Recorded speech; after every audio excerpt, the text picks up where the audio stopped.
Chapter 1068. A hidden crisis. Suddenly, the water-attributed energy in the room began to pulse violently. Even the droplets of water that floated about like fairies lost their ability to levitate, falling out of the air and splattering on the floor. The water-attributed energy in the world suddenly became extremely unstable. Huang Wan slowly opened her eyes. She glanced past the water droplets with her bewitching eyes as she furrowed her brows. Odd. Why do I suddenly feel like I have far less control over the water-attributed energy and that I feel like I'm losing control inside? Huang Wan murmured. She pondered and seemed to realize something very quickly. An idea flashed through her head as she mumbled to herself. Is it because of the cultivation method? Did that old bastard not give me the true scripture of the aquatic sunflower? The more Huang Wan thought, the more she believed that to be the case.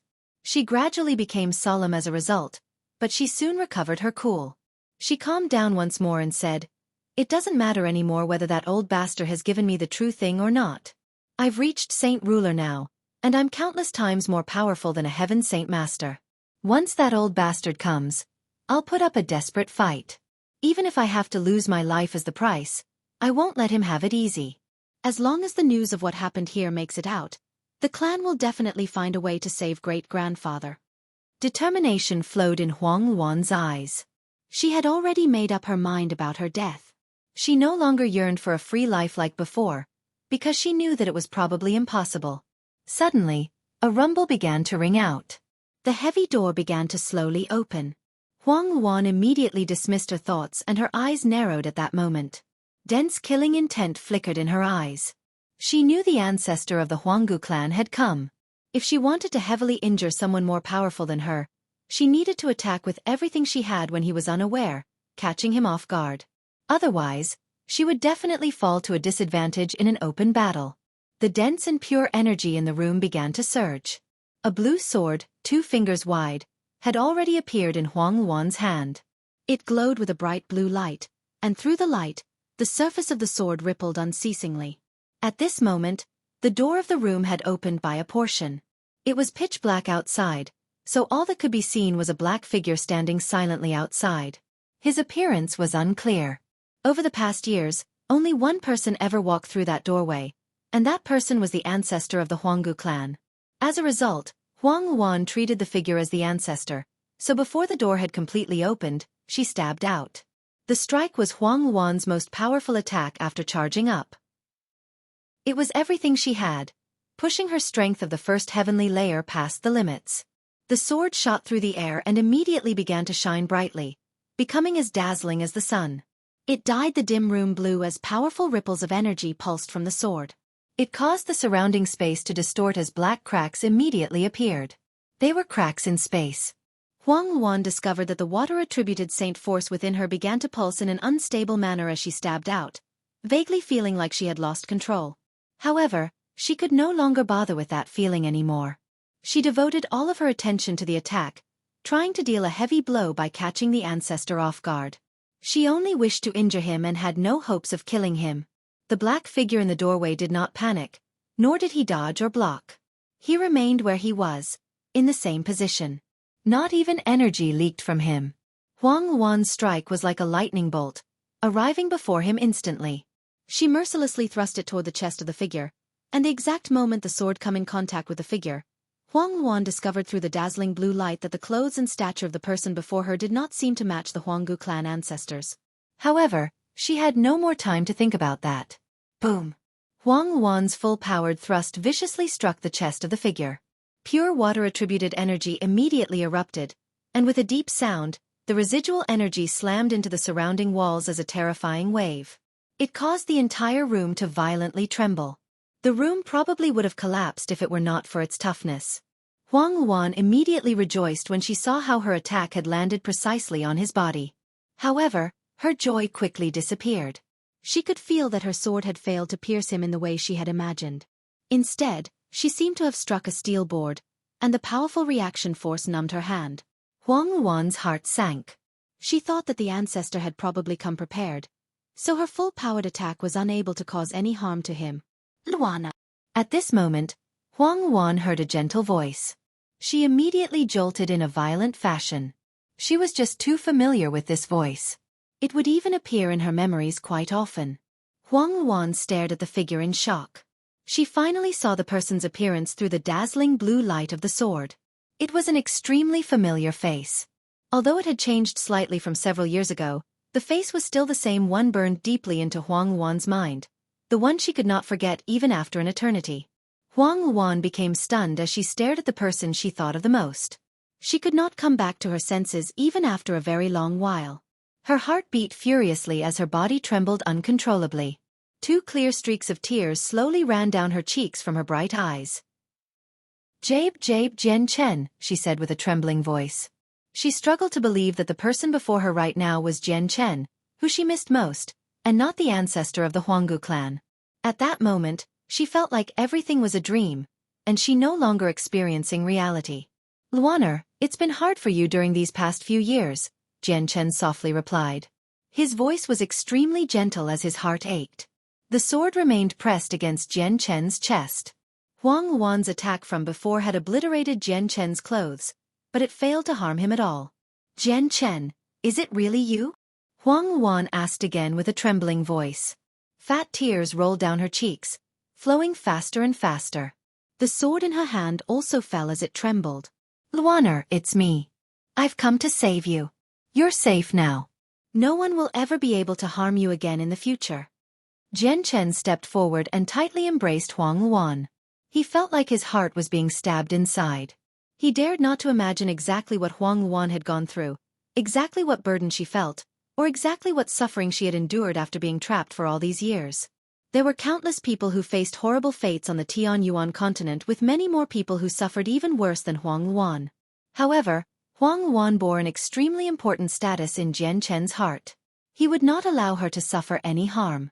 The sword in Huang Luan's hand slowly disappeared, and the coldness on her face gradually vanished, replaced by a gentleness that had not been seen for several years. Even her icy gaze began to thaw. She then cried out Jian Chen's name before lunging into his bosom, breaking into tears. She seemed to be releasing all the pressure and grievances she had suffered over the years. Jian Chen embraced Huang Luan tightly. He could feel his clothes dampen from Huang Luan's tears. His heart ached from what Huang Luan had gone through, but at the same time, he felt some joy. He was happy that Huang Luan had now become a saint ruler. Suddenly, Jian Chen's face froze. He gently furrowed his brows. He could feel that the energy within Huang Luan was surging violently, as if it was not under her control at all. It rampaged about before surging out of her body into the room in the form of a bright blue light. Huang Luan was encased by the light of the leaking energy, becoming extremely blinding. "Luaner, what is happening?" Jian Chen asked in concern. He felt an ill omen about what was unfolding before him. Huang Luan gradually calmed down and raised her head from Jian Chen's chest. Her eyes were no longer cold, now filled with gentleness as she looked at Jian Chen. "Jian Chen, it's probably because the scripture of the aquatic sunflower from that old bastard has problems. It's very hard for me to control the power within me now. I feel like all the energy is about to leave my body and break free from my control." With that, Huang Luan placed her head against Jian Chen's chest once more. Her face was filled with satisfaction and happiness, as if she did not care about the leaking of her energy at all. She had made up her mind about her death long ago. She no longer had any attachments in the world except to Jian Chen and Huang Tianba. Since her great-grandfather had been saved now and the person who she missed the most was with her, she felt very satisfied. She did not care about being a saint ruler at all. All she needed was Jian Chen, and she felt like she had the world. She did not care about anything else. "I'll definitely make that old bastard wish he was better off dead for treating you like this." Jian Chen's face was pale white. He was panicking since he was unable to stop the energy from leaking out of Huang Luan. Suddenly, a golden streak of light shot out from the center of Jian Chen's eyebrows. The saint artifact had emerged from his sea of consciousness, levitating in the room in the form of a fist-sized golden tower as it spun slowly. "Luaner, I'll send you into the artifact space. Don't worry, I'll definitely be able to find the method to deal with this from that old bastard," Jian Chen comforted. He intended on entering the artifact space with Huang Luan. "Jian Chen." Just as he was about to enter the artifact space, a woman's voice rang through the room. It was extremely pleasant and seemed to be filled with unlimited charm. It was bewitching. A gleam of light flashed through Jian Chen's eyes, and he suddenly raised his head. Before him, the illusionary figure of the sea goddess had silently appeared at some point unbeknownst to him. Chapter 1069. Huang Luan surrenders her body. Your Majesty, why have you appeared here? Jian Chen asked in surprise. He was in great shock. If I didn't appear now, your friend would be completely doomed. Once the energy within her and the potential of her water spirit's body leaks away, she will become immortal. It would be a waste for a great water spirit's body, the sea goddess said with a gentle but dignified voice as she stared at Huang Luan. Jian Chen immediately began to panic when he heard that Huang Luan could become immortal, as well as the fact that energy was leaking out of her body unceasingly. He hurriedly requested, Your Majesty, please save Luaner. The sea goddess pointed with a finger. There was no earth-shaking presence that erupted.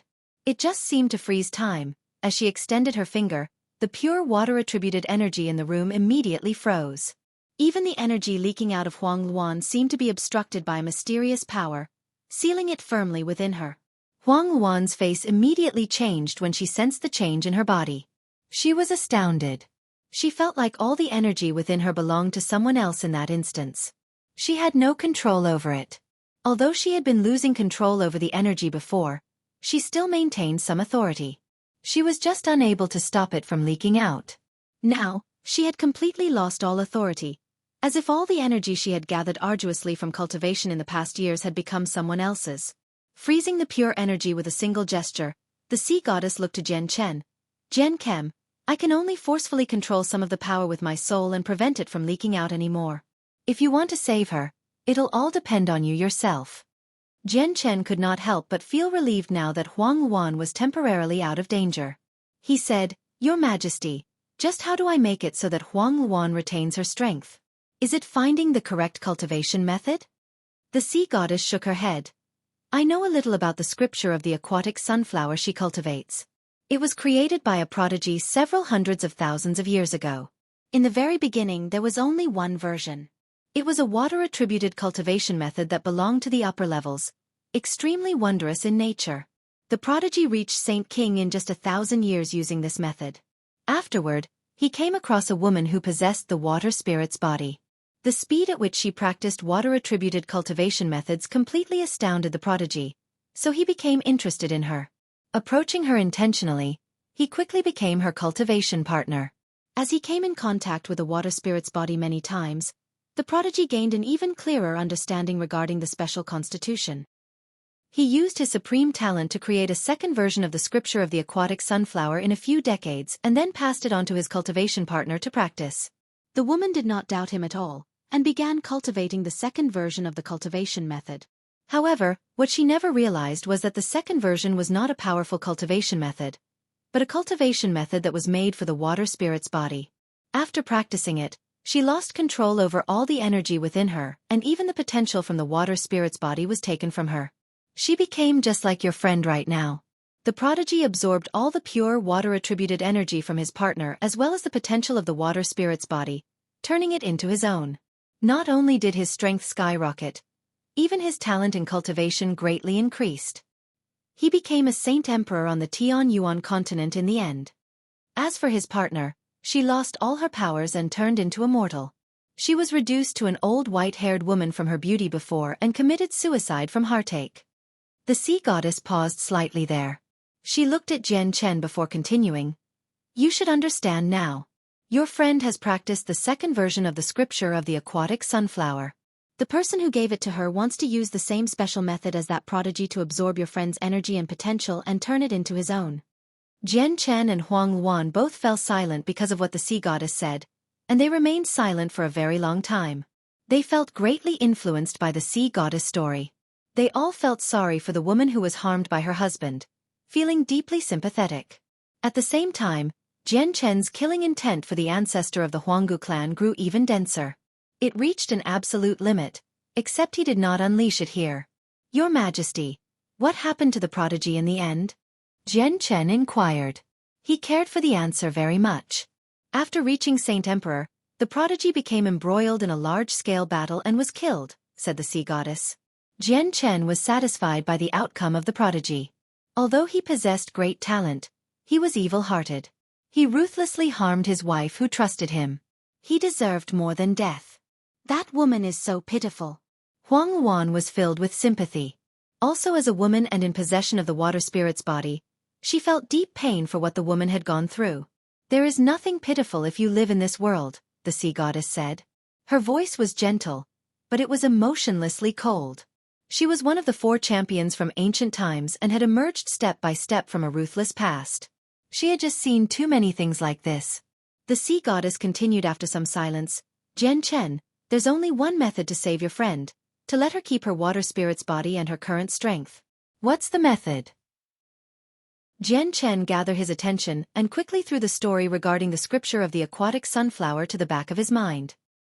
He had a deep understanding regarding the brutality of the continent, so it was difficult for his mental state to be affected by a few stories. At most, he would just form some feelings for it. Huang Wan also turned to the sea goddess. She did not know the sea goddess' true identity right now, but she clearly paid much attention since the sea goddess could resolve her problem. Although Huang Wan had opened her mind a lot more and no longer viewed her strength with much importance, she also understood very well that she needed to have enough strength to stay beside Jian Chen. Her lifespan would greatly decrease if she lost all her powers and became immortal, and she would age as a result. If it was possible, she also wished to retain her strength so that she could be with Jian Chen forever. The sea goddess did not reply immediately. Her gaze became rather complicated, and she only spoke after hesitating. Jian Chen, if you want to resolve the problem with your friend's body, you need to use an even greater force to suppress the potential that's being stripped away, and then you will redeposit it into her with my assistance from the side, thus rebuilding the water spirit's body. Jian Chen became a little troubled. Your Majesty, the power I use is too great. Huang Wan's body may not be able to withstand it. Your power is indeed very great, something that ordinary people cannot withstand, but don't worry. I have a way of weakening your power. The water spirit's body is no ordinary constitution. If the two of you come together, you can control the power so that it enters slowly from the lower body and then have it pause in the dantian of the water spirit's body.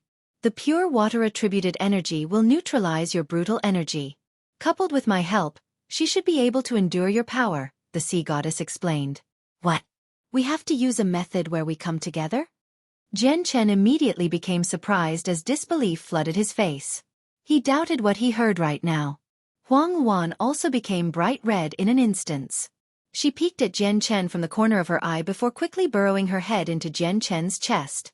She hugged him even tighter. That's the only method I can think of. There's nothing else other than that.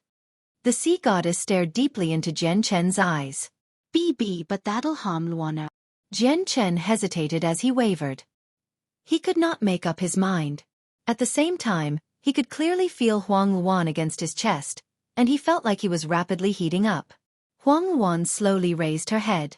Some affection filled her bright eyes as she glanced at Jian Chen in an infatuated manner. She said, Jian Chen, I belong to you.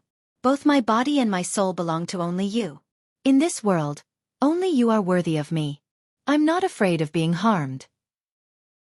Huang Luan's breath became rather haggard as she spoke and her heart beat even heavier. She slowly unbuttoned her dress and it immediately slid down her body, revealing her white skin. Luaner. Jian Chen bit his lip as he looked at Huang Luan's enchanting, hourglass figure. Although he knew that Huang Luan was deeply in love with him, he felt like he was just taking advantage of the situation and the circumstances to become one with Huang Luan. Jian Chen, I only have you in my heart. I've belonged to you since a very long time ago. I love you very much. Take me. I want to truly become your woman. Huang Luan stared at Jian Chen with deep affection as she slowly began to take off Jian Chen's clothes. Huang Luan was clearly extremely straightforward with her emotions. She did not suppress or avoid them purposefully, completely different to ordinary girls. Jian Chen slowly closed his eyes. He seemed to be in a great dilemma inside, but when he opened his eyes once more, there was no longer any hesitation, only determination. Bang! With a jolt, a powerful force erupted from him and turned his clothes into shreds, revealing his almost perfect figure. He then tightly hugged Huang Luan's burning body. At the same time, he brought his lips to meet Huang Luan's cherry lips. Two naked people coiled together 1,000 meters underground. Chapter 1070. Entwined fates. The light that had dyed the room a water blue had already disappeared. It was pitch black currently, so dark that nothing could be seen. Only enchanting, arousing sounds constantly rang out. Jian Chen remained clear-headed in the room. He carefully guided slivers of chaotic force slowly out of his dantian and into Huang Luan's body through a special method. He then had them stop in Huang Luan's dantian for a while according to the sea goddess method. Huang Luan's water spirit's body was indeed much more wondrous than any ordinary constitution. Even though she had lost control of the pure water-attributed energy, it was no weaker than before. He could indeed feel the brutal destructive presence of the chaotic force being neutralized by the energy when it paused in her dantian, constantly weakening. Jian Chen, I will now tell you the detailed method on how to rebuild the water spirit's body. You must do everything according to my instructions and do nothing wrong, or the reconstruction will probably be impossible. The sea goddess voice rang in Jian Chen's head. Afterward, she extended a finger and the frozen pure energy in the room immediately began to surge toward Huang Luan's body, before disappearing into her. All the energy and potential of the water spirit's body that had drifted out returned to Huang Luan's body under the control of the sea goddess. Ever since she began to practice the second version of the scripture of the aquatic sunflower, Huang Luan's water spirit's body had been ruined and was about to collapse. If the sea goddess had not arrived in time, she probably would have lost all of her powers and would have been reduced to a mortal. The sea goddess passed on the method to reconstruct the water spirit's body to Jian Chen, and then assisted him from one side. She used her powerful soul that belonged in the origin realm as well as her supreme control over water-attributed energy to rebuild the water spirit's body with Jian Chen. The constitution was something unique that would rarely appear even over the span of 100,000 years. It was completely innate, not something that could be achieved through cultivation. Huang Luan's water spirit's body was about to collapse, and her energy and potential had already begun to disperse. Rebuilding the constitution under such a situation was undoubtedly an extremely difficult matter, even impossible. The water spirit's body was no ordinary constitution. Even well-versed saint emperors would have no idea what to do with it, let alone rebuild it. However, it was fortunate that Huang Luan received the help from the sea goddess this time, which was why the constitution could be recovered. The sea goddess was one of the 4 supreme experts from ancient times after all, having reached the legendary origin realm. As a supreme existence in regards to water, no one could rival her understanding of the water spirit's body.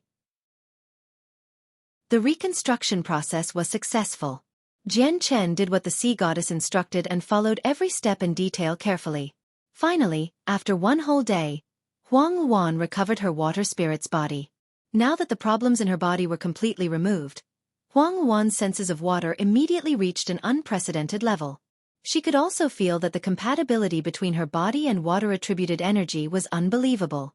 Right now, she only needed a single thought to instantly gather all the water-attributed energy in the radius of several dozen kilometers, all of which would be under her control. She had experienced this before, but it was never as powerful as right now. Not only did the Constitution provide Huang Luan with almost heaven-defying talent in cultivation, it also granted her supreme control over water-attributed energy as well as a future of infinite potential. The chaotic force that entered Huang Luan did not return to Jian Chen's body. It was permanently deposited in Huang Luan's body under the sea goddess control, allowing Huang Luan to refine it into strands of pure, water-attributed saint force. It became her own power. Although not a lot of chaotic force had entered Huang Luan's body, each strand was composed of vast quantities of energy, so just that tiny amount caused Huang Luan's strength to skyrocket. She reached the 3rd heavenly layer of Saint Ruler. However, that was not all that happened. Even her water spirit's body benefited, increasing the toughness of her body. It was still far from Jian Chen's chaotic body, but no one else could rival it even if they possessed a similar level of cultivation. Even the pure, water-attributed saint force within her seemed to undergo some minute changes. The problems with Huang Luan's water spirit's body were finally resolved completely, allowing Jian Chen to relax. The two of them finally separated, and they pulled out clothes from their space rings to put on at the same time. What differed was they felt inside. Jian Chen was strewn between different emotions, while Huang Luan felt pleasant, satisfied, and happy. Jian Chen. Huang Luan could not help but call out Jian Chen's name softly after putting on her clothes. She stuck to Jian Chen's body once more, laying on his chest silently with a satisfied and happy smile. She was like glue. Jian Chen gently wrapped his arm around Huang Luan's figure and slowly inhaled the fragrance of Huang Luan. He knew that Huang Luan had truly become his woman now, both on paper and in actuality. At the same time, it was the second woman he had entwined with. The first was the cold, prideful beauty, the heavenly enchantress. The two of them only embraced each other due to their special circumstance because of the fact that their lives were threatened. As for Huang Luan, it was the same case, but it was different from the first time as well. Huang Luan was passionate and threw herself at Jian Chen, offering her body to him. Sigh, Jian Chen exhaled inside. He could not help but think of everything that had happened in the past. The scene where he accidentally came across Huang Luan in the river outside Walorant City. Jian Chen could not help but emotionally sigh inside as he thought about how he first met Huang Luan. Who would have thought that the girl he had accidentally met would end up with a relationship like this with him? Suddenly, Jian Chen seemed to think of something. He quickly dismissed his thoughts and said to Huang Luan, "Luaner, is the ancient secret technique that binds your fate, cast by the ancestor of the Huanggu clan, still present on you?" Huang Luan nodded and said nothing else. Jian Chen's heart slightly sank after confirming that it was still there. He then looked at the sea goddess. "Your Majesty, may I ask if you have some understanding regarding these types of secret techniques and if you are able to undo them or not?" Jian Chen did not feel indebted to the sea goddess even though she had helped him a lot. He knew he would pay her back in the future, when the worldly ebb of the sea realm occurs. "I can help your friend reconstruct her body in my current form, but I am unable to break the secret technique. However, it is not difficult to remove it. You can take her to a protector. There should be people there who can manage," said the sea goddess.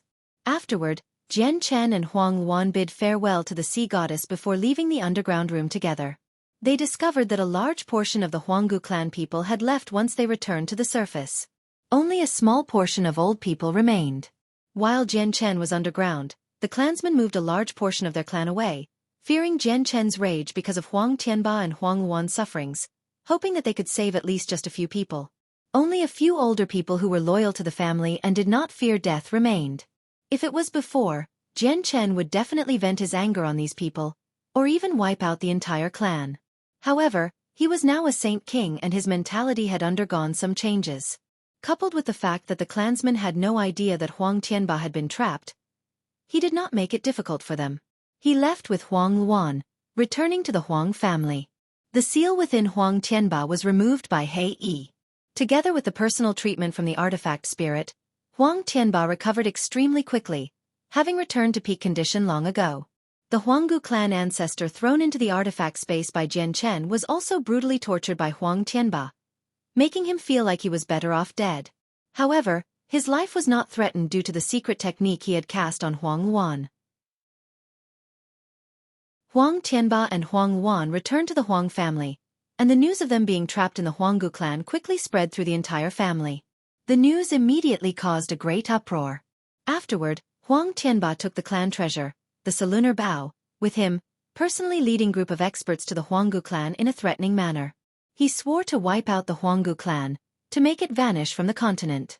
Meanwhile, Jian Chen and Huang Luan stayed at the Huang family in ease. They did not pay any attention to Huang Tianba's actions. Once Huang Tianba returned, Jian Chen learned that Huang Tianba had used the Salunar Bao to destroy the region where the clan had settled down, and that the remaining elderly members of the Huanggu clan were attacked collectively by the experts he had brought along. He killed them all, and also sent half of the Huang family experts to pursue the group of people who had fled from the Huanggu clan. He wanted to end the Huanggu clan completely. Jian Chen did not bother too much with these matters. Although he knew that many of the people were innocent, the concepts of innocence and benevolence did not exist on this continent. If the Huang family did not completely wipe out the Huanggu clan, the Huang family would face its end once the remaining members of the Huanggu clan rose up and became peak-level experts. Chapter 1071. Going to Mercenary City. The sun was blood-red as it neared the horizon. Jian Chen stood straight, like a sword, at the peak of a range of mountains in white robes. He stared at the red clouds, as if he was in a trance, without moving at all. A sea of white clouds floated beneath him. Where he currently stood was the tallest mountain peak in the mountain range where the Huang family resided. The mountains were so steep and dangerous that they were unscalable. The wild wind violently buffeted him high up in the air, whistling past his ears. Coupled with it were the roars of beasts from the forests in the distance, sounding like the dreadful cries of ghosts as they fused together with the wind. A white figure quickly shot over from the distance, arriving on the mountain peak where Jian Chen stood in an instant. Afterward, she walked up to his side and gently grabbed Jian Chen's arm, resting her head on his shoulder. Her face was filled with happiness and satisfaction. She was Huang Luan. Huang Luan was dressed especially prettily today, wearing makeup to accentuate her alluring beauty. Her eyes were bright and seemed to possess a wondrous charm, possessing some grace in her purity. It was enchanting. Her glossy, black hair fell down her shoulders like a waterfall. She had worn a white luxurious dress on purpose today, so she looked like a goddess. Standing next to Jian Chen, who was also in white robes, the two of them possessed the aura of an immortal couple. Huang Luan leaned close to Jian Chen's bosom. She was filled with happiness and joy, watching the sun set with Jian Chen. Neither one said anything. As the blood-red sunlight gradually faded, darkness gradually descended upon the dusk. The moment when the world was about to be engulfed by darkness, the whistling of wind vibrated from afar and a figure shot over like a comet. He made his way toward Jian Chen with lightning speed, arriving in just a few seconds. "My beloved junior, why have you called me here?" Huang Tianba chuckled with a smile. He had even begun to refer to Jian Chen as his junior instead of brother like before. He felt extremely happy, especially when he saw how Huang Luan and Jian Chen were together. Huang Luan became embarrassed with how she stuck to Jian Chen so intimately after her great-grandfather arrived. She hesitantly let go of Jian Chen's arm before glancing at Huang Tianba with a slight blush. She gently said, "Great-grandfather." Huang Tianba chuckled even more when he saw how Huang Luan became embarrassed like a little girl. He nodded but did not say anything more. Jian Chen slowly turned around and looked at Huang Tianba calmly. He smiled. "Senior Huang, I've called you here this time because I have something important to discuss with you." Huang Tianba immediately became stern when he heard how it was important. He said, "Please continue." Jian Chen continued, "Senior Huang, I want to take you to Mercenary City and get the barrier spirit to invoke the mysteries of the world so you can comprehend them and thus break through. Are you willing to come?" "What?" "To get the barrier spirit of Mercenary City to invoke the mysteries of the world so I can comprehend and break through?" Huang Tianba became surprised. He stared fixedly at Jian Chen, wide-eyed, as disbelief flooded his face. He felt shocked inside, struggled to convince himself that that was what Jian Chen had said. Huang Tianba also knew a little regarding the barrier spirit of Mercenary City. He did not know a lot, but he did know one thing. The barrier spirit had existed since ancient times and was an existence that had survived through the ages. It was extremely powerful, always playing the role of the Mercenary City's protector god. What he found difficult to believe was that Jian Chen could actually get the barrier to invoke the mysteries of the world and assist people in making breakthroughs. It was just too shocking. No similar rumors had ever appeared on the continent, let alone the fact that anyone knew the barrier spirit could do such things. "Senior Huang, are you willing to come?" Jian Chen seemed to smile at Huang Tianba through his eyes. I'm willing. Of course I'm willing. How could I miss something so good?" Huang Tianba returned to his senses and hurriedly replied. He was afraid that his late reply would make him miss out on such a rare opportunity. Huang Tianba left afterward as he was ravished by joy. He handed over some matters within the clan before leaving with Jian Chen on the morning of the next day. He went with Jian Chen, making their way to the Chongyang clan in Lore City. Huang Luan left with Jian Chen. Although the problems with her water spirit's body had been resolved, the imprint left in her head by the Huanggu clan ancestor still remained. While Jian Chen stayed at the Huang family, he had visited the Huanggu clan ancestor trapped within the saint artifact. He wanted to learn the method of releasing the seal from him. However, he was a sly old fox who had lived for over 2,000 years, so he knew that the secret technique was the only thing keeping him alive. How could he tell someone else how to release it so easily? In the end, Jian Chen failed to learn about the method of release from the old man no matter what he tried. Jian Chen dared not harm the life of the Huanggu clan ancestor due to the restrictions of the secret technique. With no other choice, he left the old man be. He would come back to deal with him after he found a way to remove the seal from Huang Luan. Jian Chen returned to the Chongyang clan very quickly with Huang Luan and Huang Tianba. The two of them had stopped being outsiders to the rest of the clan long ago since they had gotten to know each other quite some time ago. As a result, they were warmly welcomed as soon as they arrived. Bai Hai warmly welcomed them in particular. As he was good friends with Huang Tianba, he was pulled aside to drink as soon as they met. Jian Chen stayed in the Chongyang clan for one day, before leaving for Mercenary City with Bai Hai, Huang Tianba, Yang Ling, Huang Wan, and Uncle Chong. They traveled through a spatial gate constructed by Rue Jin. The people beside Jian Chen right now were only the people he trusted most. There was also Jetta Tai, but Jian Chen still did not completely trust him, which was why he did not take Jetta Tai with him this time. As for Chongyang Zhu Yun Kong, a seal remained in his head, so he was unable to increase his strength at all. It would only be harmful to him otherwise. Big brother, you've finally come. As soon as Jian Chen arrived in Mercenary City, Xiao Ling appeared before him in an illusionary form. Perhaps because she saw Jian Chen, her pure face was filled with happiness. Jian Chen could help but smile when he saw Xiao Ling. He had begun to view Xiao Ling as his own younger sister since long ago. Xiao Ling, how's Ming Dong? The 3 pieces of beast fur in your friend's hand are not simple, big brother. The mysteries of the world are actually hidden within them. I used my own powers to awaken them inside, and then with some hard work, I invoked the mysteries of the world on the side as well, so your friend finally reached Saint Ruler. However, he's cultivating right now, said Xiao Ling. She was proud of herself. Ming Dong's also become a Saint Ruler, murmured Jian Chen. He felt happy for Ming Dong inside. Jian Chen, who are you talking to? A pleasant voice rang out from beside him. Huang Wan asked Jian Chen as she hung onto Jian Chen's arm, her eyes shining with curiosity. It was not just her. Even Huang Tianba, Bai Hai, Yang Ling and Chong Wuji stared at him in amazement. Jian Chen knew that they could not see Xiao Ling, but he did not explain his actions. He said to Xiao Ling, "They're all friends and senior of me. I hope Xiao Ling can assist them in their cultivation in the future." Xiao Ling obediently nodded, "Yes. Big brother. Don't worry. Xiao Ling will definitely work hard to increase their strength." With that, she waved her hand and Jian Chen's group immediately felt everything go black. They had been dragged underground by Xiao Ling's abilities, and even Rue Jin came along. When the scene before them brightened up once more, they discovered that they had arrived in a completely sealed room. There were no cracks on the wall at all, completely flawless like nature. There was not even a door out. Jian Chen looked around a little. He knew that the room was completely created from energy, probably prepared by Xiao Ling specially for Bai Hai and the others. Big brother, you can cultivate here in the future. Xiao Ling will invoke the mysteries of the world for you, but comprehending them will completely depend on you. Xiao Ling's illusionary body reappeared before Jian Chen as she levitated in the air. This time, Bai Hai, Huang Tianba, Yang Ling, Huang Wan, and Chong Wuji's attention were all drawn toward her at the same time. They could all see her. "My dear Junior, is this the barrier spirit of Mercenary City?" Huang Tianba could not help but ask as he stared unblinkingly at Xiao Ling. He was filled with curiosity. Jian Chen nodded before introducing everyone to Xiao Ling.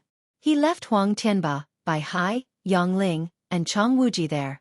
Jian Chen also took the 3 pieces of beast fur from Ming Dong before handing them to Chong Wuji. He wished that Chong Wuji could reach Saint Ruler as soon as possible. Chong Wuji's talent was relatively ordinary. He had not reached Saint Ruler even after close to 1,000 years. Now, due to the fact that he was too old and extremely close to the end of his life, the effects of heavenly resources would be minimal. The assistance from Xiao Ling and the 3 pieces of beast fur was his final chance at reaching Saint Ruler.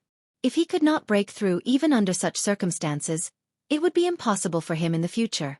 Afterward, Jian Chen asked Xiao Ling whether she could remove the secret technique in Huang Wan's head. The outcome, however, was extremely disappointing. Xiao Ling was an expert of the origin realm, but she was not an omnipotent god. It was impossible to break such a profound ancient secret technique planted directly on a person's soul even if someone had heavenly abilities. Xiao Ling was in the origin realm. Her battle prowess was extremely great, and she was basically invincible on the Tianyuan continent. However, she was just too negligent. Since the ancient times, she had mostly spent her time sleeping. The number of abilities she knew were just too few, so she could do nothing about the secret technique that entwined the fates of 2 people. Compared to the sea goddess, Xiao Ling might have been slightly more powerful, but she was nowhere near the sea goddess in terms of knowledge, experience, and secret techniques. For certain matters, Xiao Ling could not even compare to the mercenaries who had spent some time wandering the Tianyuan continent. Chapter 1072. Comprehending the mysteries of the world, Jian Chen could not help but become slightly dejected seeing how Xiao Ling could do nothing. He sighed inside. Looks like I can only go ask Senior Tianjian and the people of the Protector clans in the future. I hope I can obtain the method to remove the seal from Huang Luan from them. Jian Chen and Huang Luan stayed behind to get Xiao Ling to invoke the mysteries of the world for them. Although Jian Chen possessed the strength of a 7th heavenly layer Saint King with his emperor armament, his comprehension of the mysteries of the world remained at the level of a 7th heavenly layer Saint Ruler. He possessed the ability to kill Saint Kings, but he was never able to rip open space gates, always requiring Rue Jin and Heiyu to assist him. Jian Chen wanted to make up for this weakness as soon as possible right now. He did not wish for his comprehension to reach the same level of strength he possessed, only so that it could reach the level of Saint Kings. That way, he would be able to create his own space gates. It was evident that Jian Chen's talent could be described as unprecedented. Both his cultivation speed and rate of comprehension was supreme. He submerged all his attention into the mysteries of the world invoked by Xiao Ling, fusing it into his soul so he could comprehend it closely. Ordinary people would devote all their efforts into the comprehension for the mysteries of the world. The mysteries they comprehended would be hazy, uncertain and illusionary, like an image that was concealed by mist. They needed to get past this mist first, to see the reality within, if they wanted to achieve any comprehension. Now that Jian Chen and the others possessed Xiao Ling's assistance, they seemed to be able to see the image itself, able to observe it clearly. It was not concealed by any mist, nor any illusionary and uncertain obstructions. They managed to avoid many winding paths, so it was much easier for them to comprehend compared to other saint rulers. This was not spoon-feeding them. Although the mysteries of the world were invoked by Xiao Ling, they were still required to comprehend them and understand if they wanted to benefit from them. Otherwise, it would just be a waste of effort. They would gain nothing. Jian Chen, Huang Luan, Bai Hai, and Huang Tianba were completely submerged within the invoked mysteries. They felt that the mysteries of the world were so close to them. They had never remembered that the mysteries could be so close. They felt the mysteries were so clear in that moment, no longer hazy like before. In the room where Chang Wuji stayed, the 3 pieces of beast fur flew about by themselves. A profound presence radiated from them as they slowly revolved around Chang Wuji. Chang Wuji seemed like a meditating old monk, sitting there without moving at all. All his attention was submerged into them. He could feel that he seemed to vaguely understand something, but he failed to grasp onto it during the process. Yang Ling also sat there silently. He did not have the assistance of the beast furs, so he needed to work hard himself and comprehend the mysteries of the world in order to reach Saint Ruler. They all lost sense of time as they cultivated. In the blink of an eye, they had all stayed in Mercenary City for a year. All of them benefited greatly. Jian Chen in particular. He reached the 8th heavenly layer in cultivation, and was continuing toward the 9th. Bai Hai and Huang Tianba gained great benefits as well. They had reached the 6th and 5th heavenly layers respectively long ago, and were close to reaching the peak. Now with Xiao Ling's help, they comprehended the mysteries of the world in the most direct way, thus improving extremely quickly. They all made a breakthrough to the next level of cultivation, reaching the 7th and 6th heavenly layers. Huang Luan had only reached Saint Ruler recently, but her strength had reached the 3rd heavenly layer due to Jian Chen. Her foundation was nowhere as firm as Huang Tianba's or Bai Hai's, so her strength did not increase that year. She did not go without benefits, however. Although she remained at the 3rd heavenly layer, her comprehensions of the mysteries increased quite a lot. She was advancing to the 4th heavenly layer. Meanwhile, Yang Ling and Chang Wuji remained the same before, without making any advances towards Saint Ruler. At the same time, a huge divine hall levitated in the dark and cold outer space directly above the continent. It was a magnificent and extravagant structure, completely white and glowing with a pure light. It illuminated the surrounding darkness. A huge throne floated 3 meters in the air in the center of the top floor. A layer of visible moonlight force slowly coiled around it, shining with soft light and dyeing the room white. Yu Yu sat on the throne with the moon god's scepter in hand. She was meditating as powerful ripples of energy pulsed from her from time to time. The moonlight force around the throne was constantly absorbed by her, allowing her presence to rapidly increase. As Jian Chen and the others comprehended the mysteries of the world through Xiao Ling's help, Yu Yu did not idle about either. She remained in the cold and cheerless divine hall, silently enduring the boredom and loneliness to work hard on increasing her strength. After the modification of her constitution with the moon essence and gaining the cultivation method that surpassed the saint tier, Yu Yu's rate of improvement was no slower than Huang Luan with her water spirit's body, maybe even far exceeding it. In a mere year, Yu Yu reached the 4th cycle as a heaven saint master from the 1st cycle. If she continued like that, she would only need another half a year to reach the 6th cycle. He Yu, Hong Lian, Carolot, and Kazda Zhenxiong also recovered to their peak conditions after having all their energy drained away by the bright moon divine hall a year ago. Carolot and Kazda Zhenxiong left the artifact space half a year ago, returning to their clans after bidding farewell to Jian Chen. Kara Liwei had also left the artifact space. She congratulated Jian Chen on the matter with Yu Yu obtaining the bright moon divine hall before returning with her ancestor. However, she felt very envious when she mentioned the divine hall. Rue Jin, He Yu, and Hong Lian all remained within the artifact space. They were all at the great perfection of Saint King, and only an inch away from Saint Emperor. They needed to overcome this gap by themselves, as any help from Shaoling was useless. A mountain range, always surrounded by poisonous mist, existed within the Karl Empire of the 3 great empires. It was extremely well known in the empire, where almost everyone knew about it. Not only had it existed in the empire for over 100,000 years, it had taken the lives of countless adventurous mercenaries and experts. Even saint rulers could meet their end in the mountain range. As time went on, the mountain range was labeled as a forbidden region within the Karl Empire by countless mercenaries and experts. It was named the Soul-Claiming Mountains.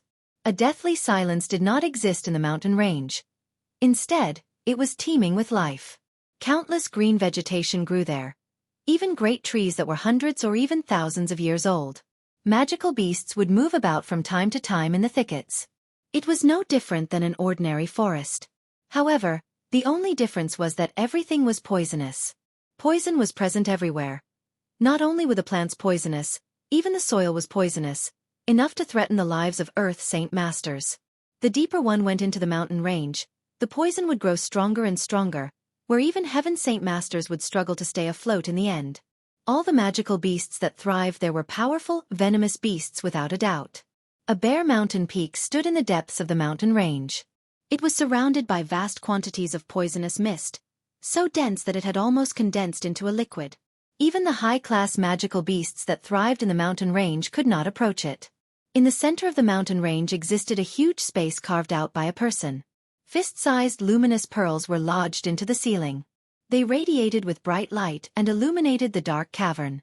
A middle-aged man, who seemed to be in his 40s, sat there like a sculpture. He wore black robes. The man's appearance was ordinary, but his face was resolute. The muscles on his face seemed to be stiff, as if he never smiled. It made him seem rather straightforward at the same time. There was an extremely eye-catching scar that stretched across his forehead. It was terrifying, enough to frighten people just by looking at it. Beside him stood a 1.3-meter-long sword, stuck in the soil. The sword seemed ordinary, but a vast, chilling pressure emanated from within.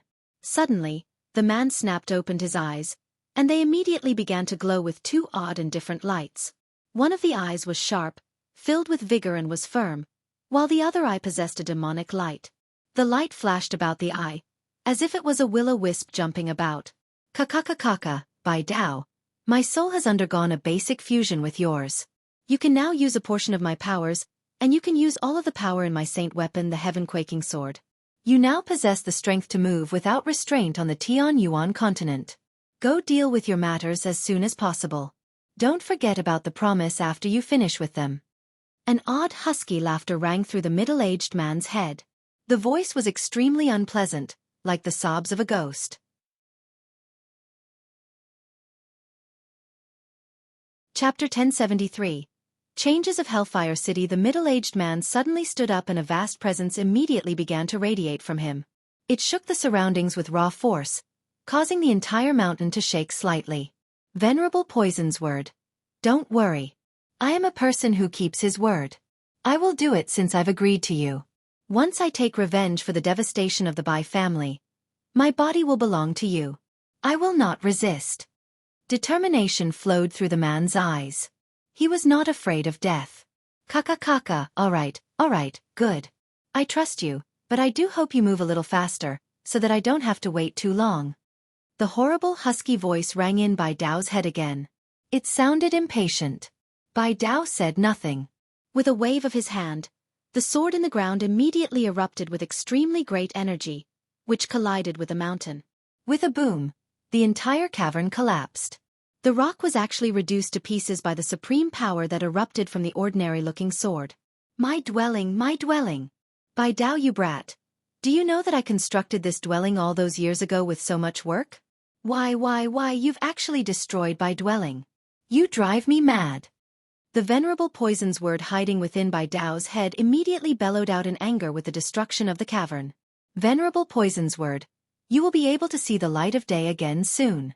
Do you still care that much about a mere dwelling? Bai Dao said coldly and emotionlessly. He had already grasped the sword tightly in his hand. The sword was no ordinary weapon, but a king armament left behind by a saint king at great perfection. It was the heaven-quaking sword, the saint weapon of Venerable Poison's Word who had once shaken up the continent 20,000 years ago. Venerable Poison's Word immediately shut up because of what Bai Dao had said. Bai Dao remained silent as well. With the heaven-quaking sword in hand, he shot off like a cannonball, climbing up into the sky in an instant. He shot off into the distance after determining his directions and immediately disappeared into the dense mist. Hellfire City was a king city in the Karl Empire. Regardless of size, area, or prosperity, it was only second to the 7 capital cities of the continent. Hellfire City possessed several tens of thousands of years of history in the Karl Empire. Its walls were entirely made from essence metal. They were extremely tough and could resist the attacks of Class 5 magical beasts with ease. Throughout history, the walls had fended off over 100 magical beast hordes, allowing the city to come out unscathed each time. Several millions of people lived within the city. Coupled with the everyday flow of people, the number of people that Hellfire City could accommodate was close to 100 million. Many experts rose from Hellfire City since there was such a large population, along with countless clans of different sizes. The Blood Cloud clan was the most powerful clan in the city. It was originally the second greatest there, but ever since the Bai family had been wiped out in a single night 50 years ago, they had completely replaced them. They were now unquestionably the greatest clan in the city.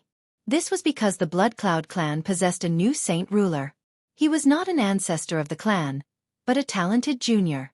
With his supreme talent, he reached saint ruler in just a few hundred years, and he even became the disciple of an imperial protector of the empire.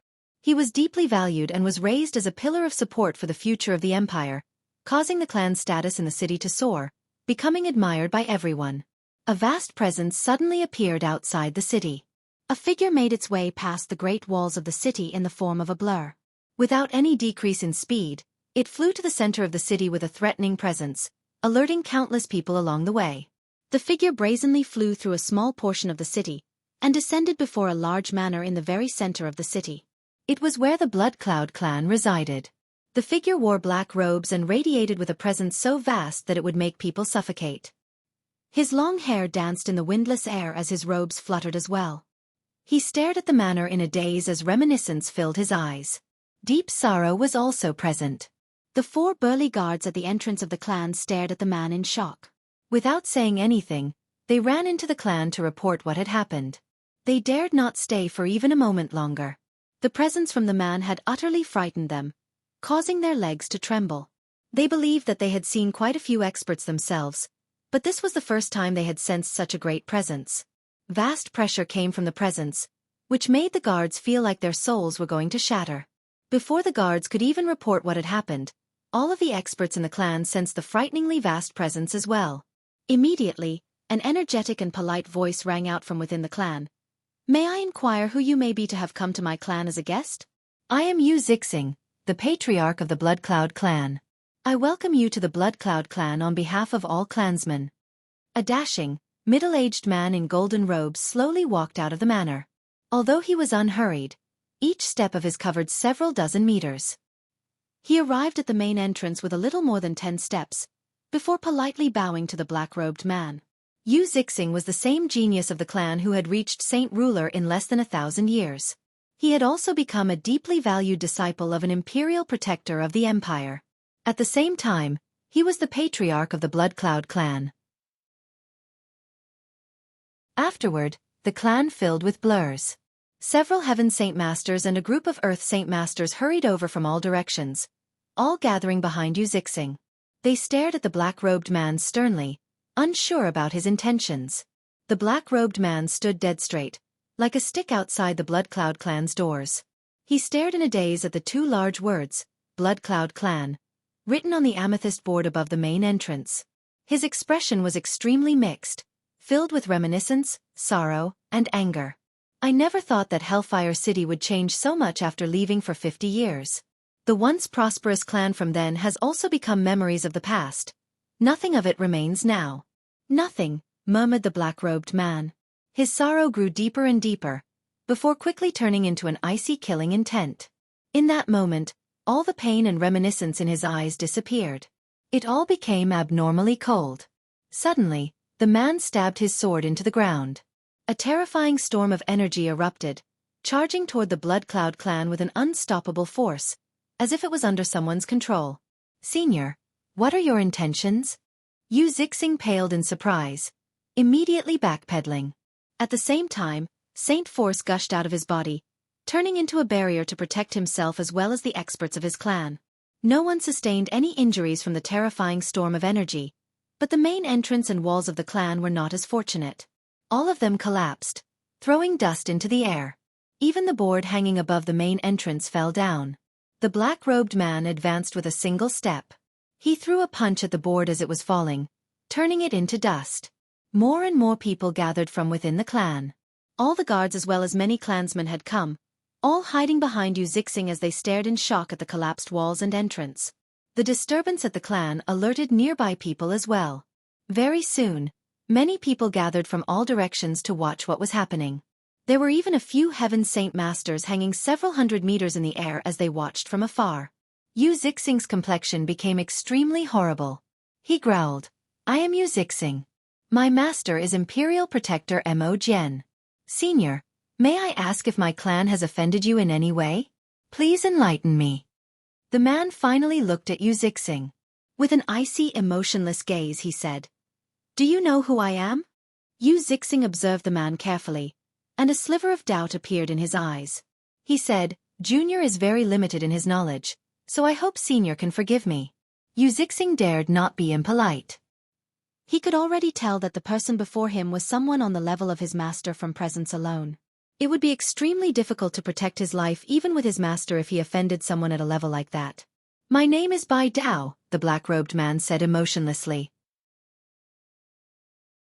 Xueqi immediately jolted all over when he heard the name. He became shocked as he cried out, What? Your surname is Bai. Are you a person of the Bai family? Xueqi's heart began to churn as great fear began to pervade his insides. The manor of his Blood Cloud clan was constructed where the Bai family originally belonged. 50 years ago, the news of how the Bai family had been wiped out in a single night shook up the entire city. Now, not only did the Blood Cloud clan replace the Bai family as the #1 clan, they even took the Bai family's territory. If a member of the Bai family with terrifying strength accidentally connected the Blood Cloud clan to the destruction of his family, Xueqi could not imagine the possible consequences his clan would face.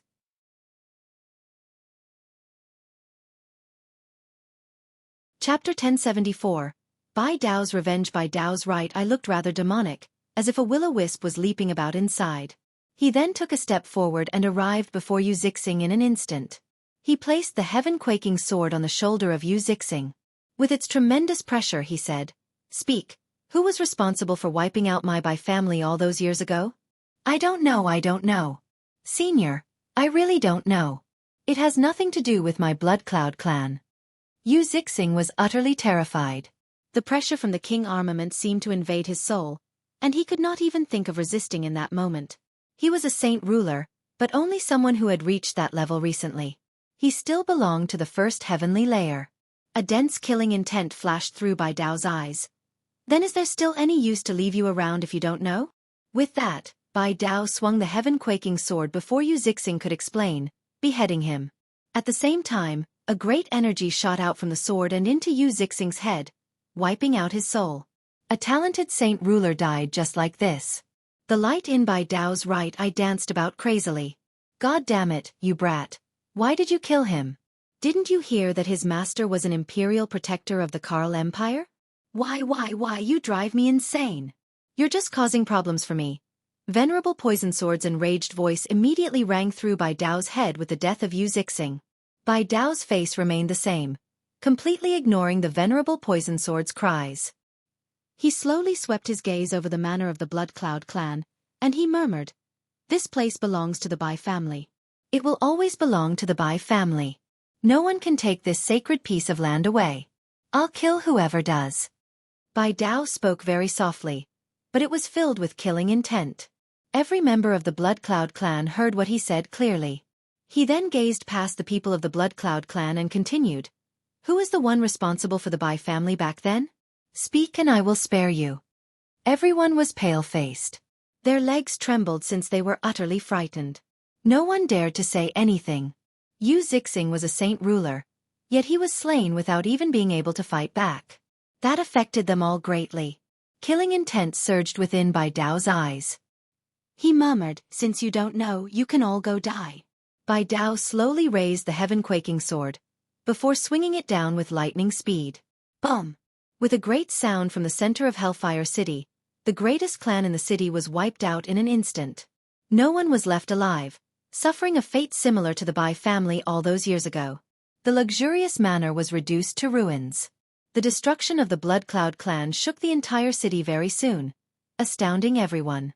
Countless people went to see exactly what was happening. Bai Dao stood in the ruins of the clan with his arms crossed as he zoned out at the floor. His eyes were dull and filled with reminiscence, as if he was trying as hard as he could to think back to all the times from before. The king armament was stabbed into a tough piece of rock by his side. It radiated with a great pressure, causing everyone in the surroundings to shiver in fear. No one dared to approach him, watching on from afar as sounds of discussions constantly rang out. A huge stone pillar stood behind Bai Dao, and on it was carved some large forceful words. "A descendant of the Bai family has returned with the beast fur. Come get it." A powerful clan that was equivalent to hermit clans had just been wiped out in an instant. It may not have been much on the continent where conflict never ended, but it caused a huge uproar in Hellfire City. A group of guards immediately hurried from the city lord's manor to where the clan was after they heard the news. However, they hid in the crowd as they watched from afar, unwilling to reveal their presences. They felt extremely frightened when they saw how the clan had been reduced to rubble. All the other large clans in the city arrived where the had been Blood Cloud clan as well. Without a single exception, all of them hid in the distance, fearfully staring at the black figure in the ruins. To all of them, the black figure seemed like a demon from hell. Bai Dao was that terrifying. The huge pillar in the ruins became the center of attention as well. When they saw the words carved on it, many people immediately guessed Bai Dao's identity. He was actually a member of the Bai family that had been wiped out 50 years ago. An old man in dragon robes and a crown sat in the study of the imperial palace in the Karl Empire as he read in interest. There was only him in the quiet study, but powerful presences erupted from the corners of the room from time to time. The old man was the emperor of the Karl Empire. He was not very powerful, but he possessed great authority. The way the Karl Empire was controlled differed from how the Holy Empire was controlled. On the surface, the Holy Empire seemed to be controlled by the imperial family, but true control was actually in the hands of the three great clans. The imperial family was just a puppet to the three clans. Even the position as emperor would be switched between members of the three clans. The Karl Empire, on the other hand, completely fell to the control of the imperial family. It was the same as the Felicity Empire. At this moment, the space around the emperor rippled slightly and a man shrouded in a black cloak silently appeared. He passed on a letter in his hands politely and said, "Your Majesty, this is an urgent letter from Hellfire City." The emperor looked up before slowly putting down the book in his hand. He took the urgent letter and began to read it. A while later he furrowed his brows. The Blood Cloud clan of Hellfire City has actually been wiped out, and even Xueqi is dead. Xueqi reached Saint Ruler in 500 years and was highly likely of becoming a Saint King. Sigh, it really is a pity for such a genius to die before he could fully mature. The emperor folded up the letter and then passed it back to the cloaked man. He said, "Go, take this letter to Imperial Protector Mo Jian." "Yes, sir," the cloaked man politely replied, before disappearing with the letter. In the depths of the imperial palace, a white-robed, wrinkly, old man sat on a cushion with his eyes closed.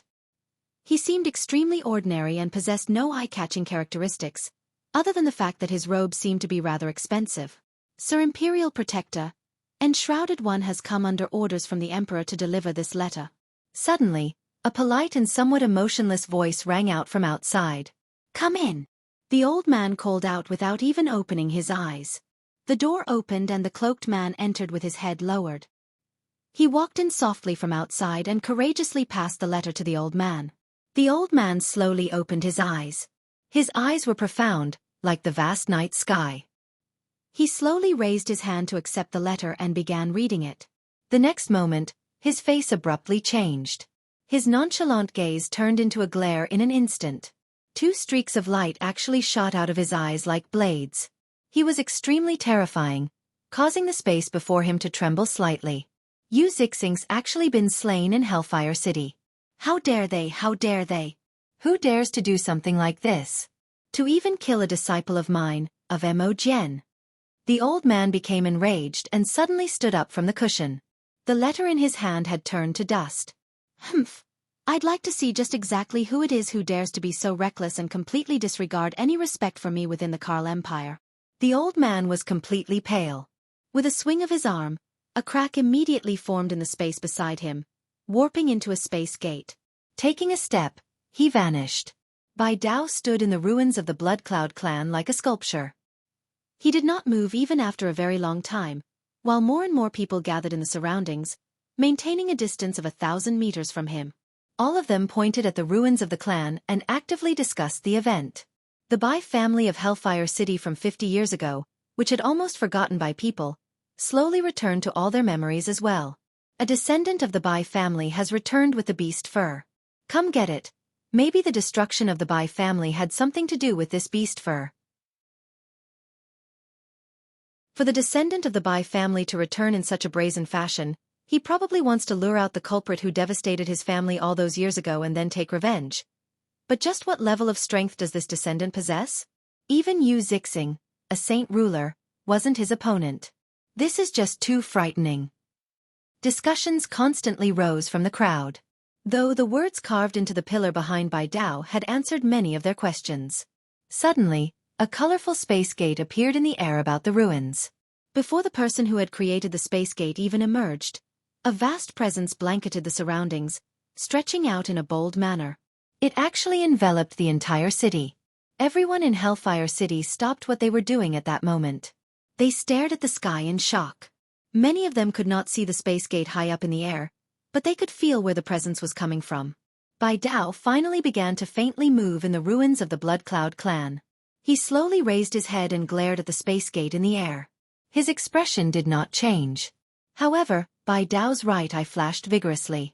Venerable Poison's exasperated voice rang out in his head. "A 5th heavenly layer Saint King. It's a 5th heavenly layer Saint King. Bai Dao, you brat. You've actually provoked a 5th heavenly layer Saint King. God damn it, if you don't want to live anymore, at least don't drag me to my death as well. Experts like these may have been nothing to me when I was at my peak, but my current condition. Sigh, you sure have made it disastrous for me now."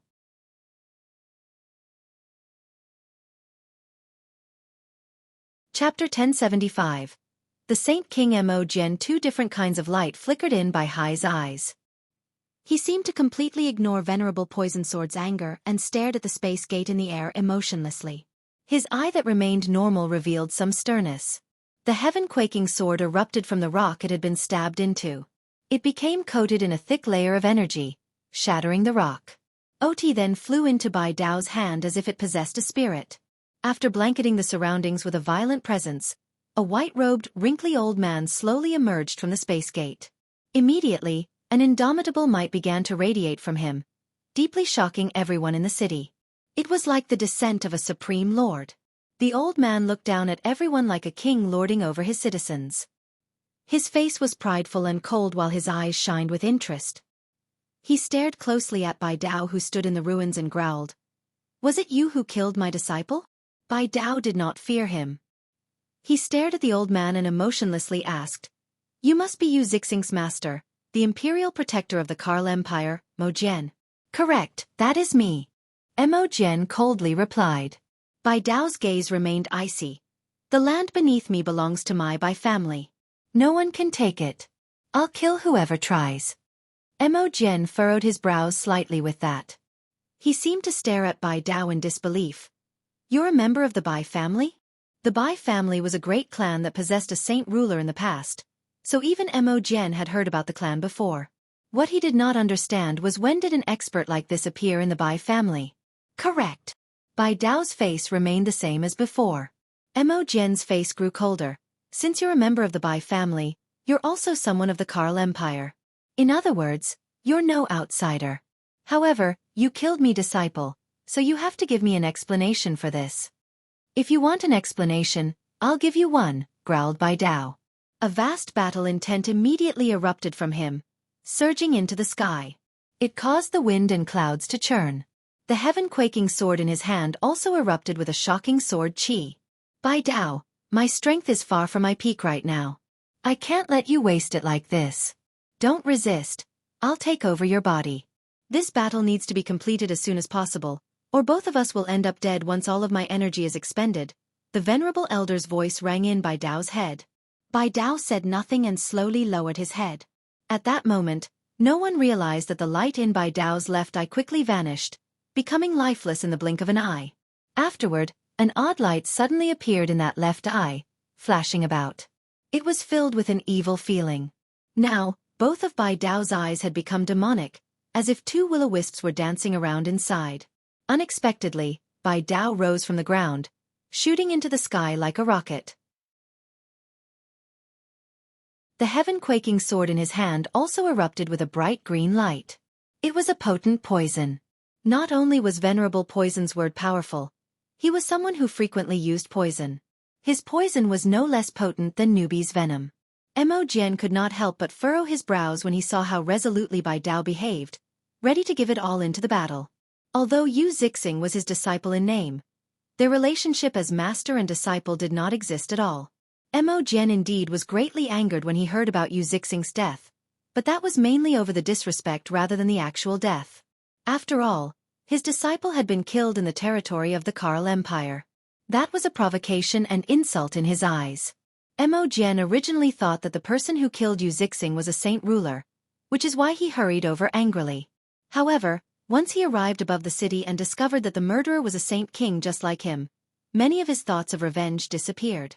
He could not offend a saint king over someone who did not even treat him as a master, especially due to the fact that the saint king was also a member of the Karl Empire and had only come to destroy the Blood Cloud clan. As a result, Imogen lost interest in pursuing this matter.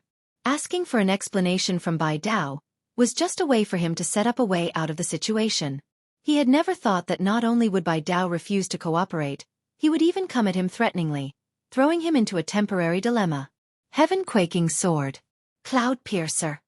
Bai Dao had already struck out before Imogen could prepare himself. With a loud bellow, poisonous gas immediately surged out of the sword in his hands. The deep green light completely shrouded the sword, which was thrust out with a vast energy. The sword disappeared the moment it was thrust forward.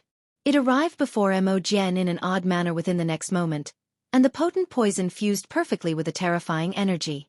It stabbed toward Imogen mercilessly. Imogen immediately turned solemn. He could clearly feel just how powerful this strike was, shocking him greatly. Only until that point did he suddenly realize that Bai Dao's presence alternated between strong and weak, but it was no weaker than himself. He could even feel mysteries of the world beyond the fifth heavenly layer of Saint King in the strike, which utterly astounded him. Without any hesitation, Imogen drew his saint weapon as fast as he could. His weapon was a huge one-handed sword that was the width of a palm, and as soon as it appeared, the vast quantities of energy within him surged into the sword. He stabbed out with all his might, making it collide with the heaven-quaking sword. Boom!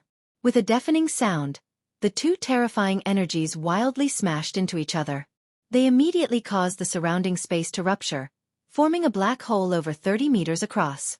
The surroundings violently shook.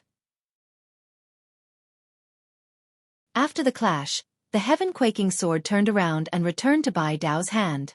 Imogen's body, on the other hand, shook violently, and his complexion immediately became rather ugly. He was not injured after blocking Bai Dao's attack, but he fell into a disadvantageous position. The potent poisonous gas also entered his body.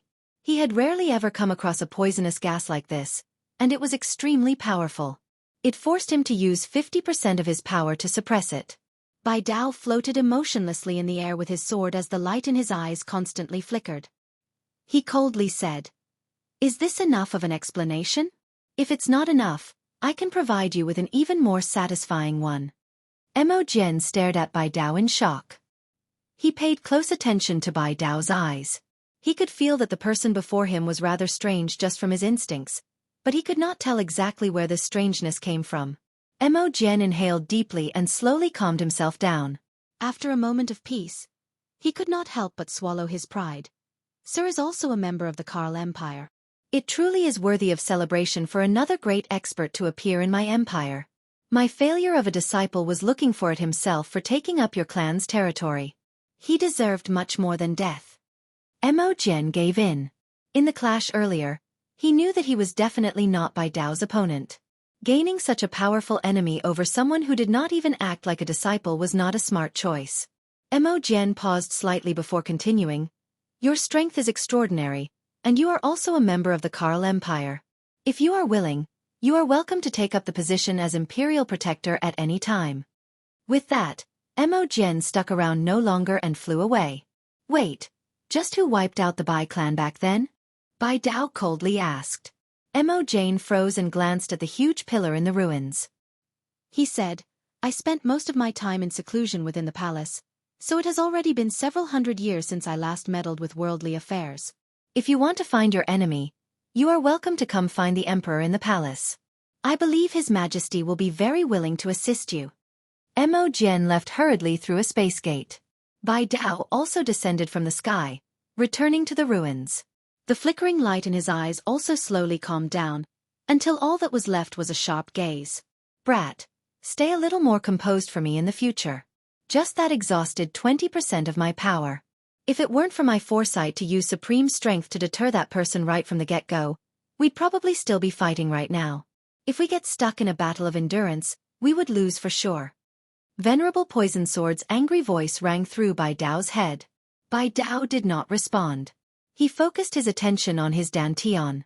In there was a thumb-sized pearl that floated quietly. It was completely composed of energy, extremely terrifying energy. The pearl was the Venerable's power. It had been sealed through a special method, and the Venerable could use it at his will while Bai Dao could only use a tiny portion of it. Once all the power was exhausted, it would be extremely difficult to recover. The power sealed within was indeed 20% less than before. Bai Dao did not go to the imperial palace of the Karl Empire. He waited there silently in the ruins. He had a feeling that those people would definitely come. In the blink of an eye, night had already descended, blotting the entire world with darkness. In an extremely desolate region of the continent, a huge, jet-black divine hall silently stood in a mountain range. It radiated with a chilling aura. It seemed like a place where demons lived, enough to make people shiver in fear.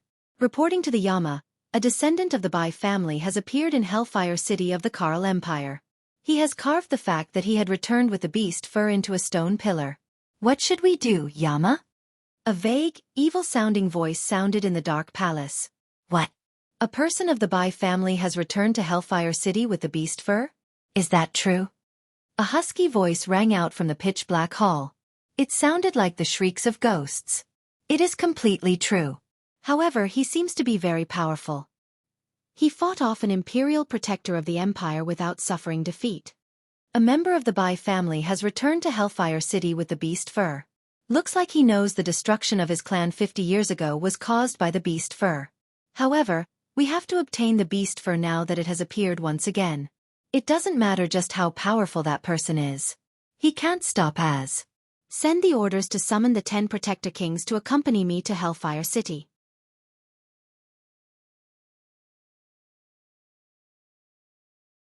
Chapter 1076. Trapped in the Yama Hall, 1. In the blink of an eye, 7 days had passed since the Blood Cloud clan had been wiped out in Hellfire City. During those 7 days, news regarding the event swept through Karl Empire like a storm. Since the person who had wiped them out in less than 10 minutes was a member of the Bai family, that news became the biggest drawing point. Afterward, various rumors appeared regarding the descendant of the Bai family as well as the destruction of the Bai family 50 years ago. They crazily spread across the Karl Empire. The imperial family of the Karl Empire did not respond in regards to how the Blood Cloud family was wiped out. Ever since their imperial protector Mo Jian had come back several days ago, they did nothing, indicating that they did not wish to interfere with Bai Dao's matters. After all, Bai Dao was also a member of the empire, and he was a saint king. He was an existence that the imperial family wished to pull over, so why would they take offense over the death of a saint ruler? During those 7 days, Bai Dao stood unmoving in the ruins of the Blood Cloud clan. He did not even take a single step from that place. The heaven-quaking sword remained stabbed into the ground beside him. Its luster was gone and it seemed extremely ordinary, but the pressure it possesses still existed. It slowly pervaded the surroundings, no longer making them seem so ordinary. A large crowd of people remained in the surroundings of the ruins, watching on from afar. During those few days, people had come and left. There were even a great group of people who had come from several thousand kilometers away just to see the awe of a saint king. Very soon, darkness descended on the earth once more. The bustling city gradually began to quieten down, and the people in the surroundings all slowly dispersed. Only Bai Dao remained where he was, disregarding any fatigue. Bai Dao could not help but think of everything that had once happened right now.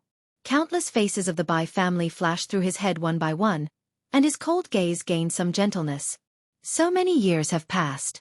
I wonder how Xueqi is right now. He's the only descendant left of my Bai family. I hope he can survive. Sister, once I take revenge for the destruction of the clan, I'll go hunt down the people who murdered you.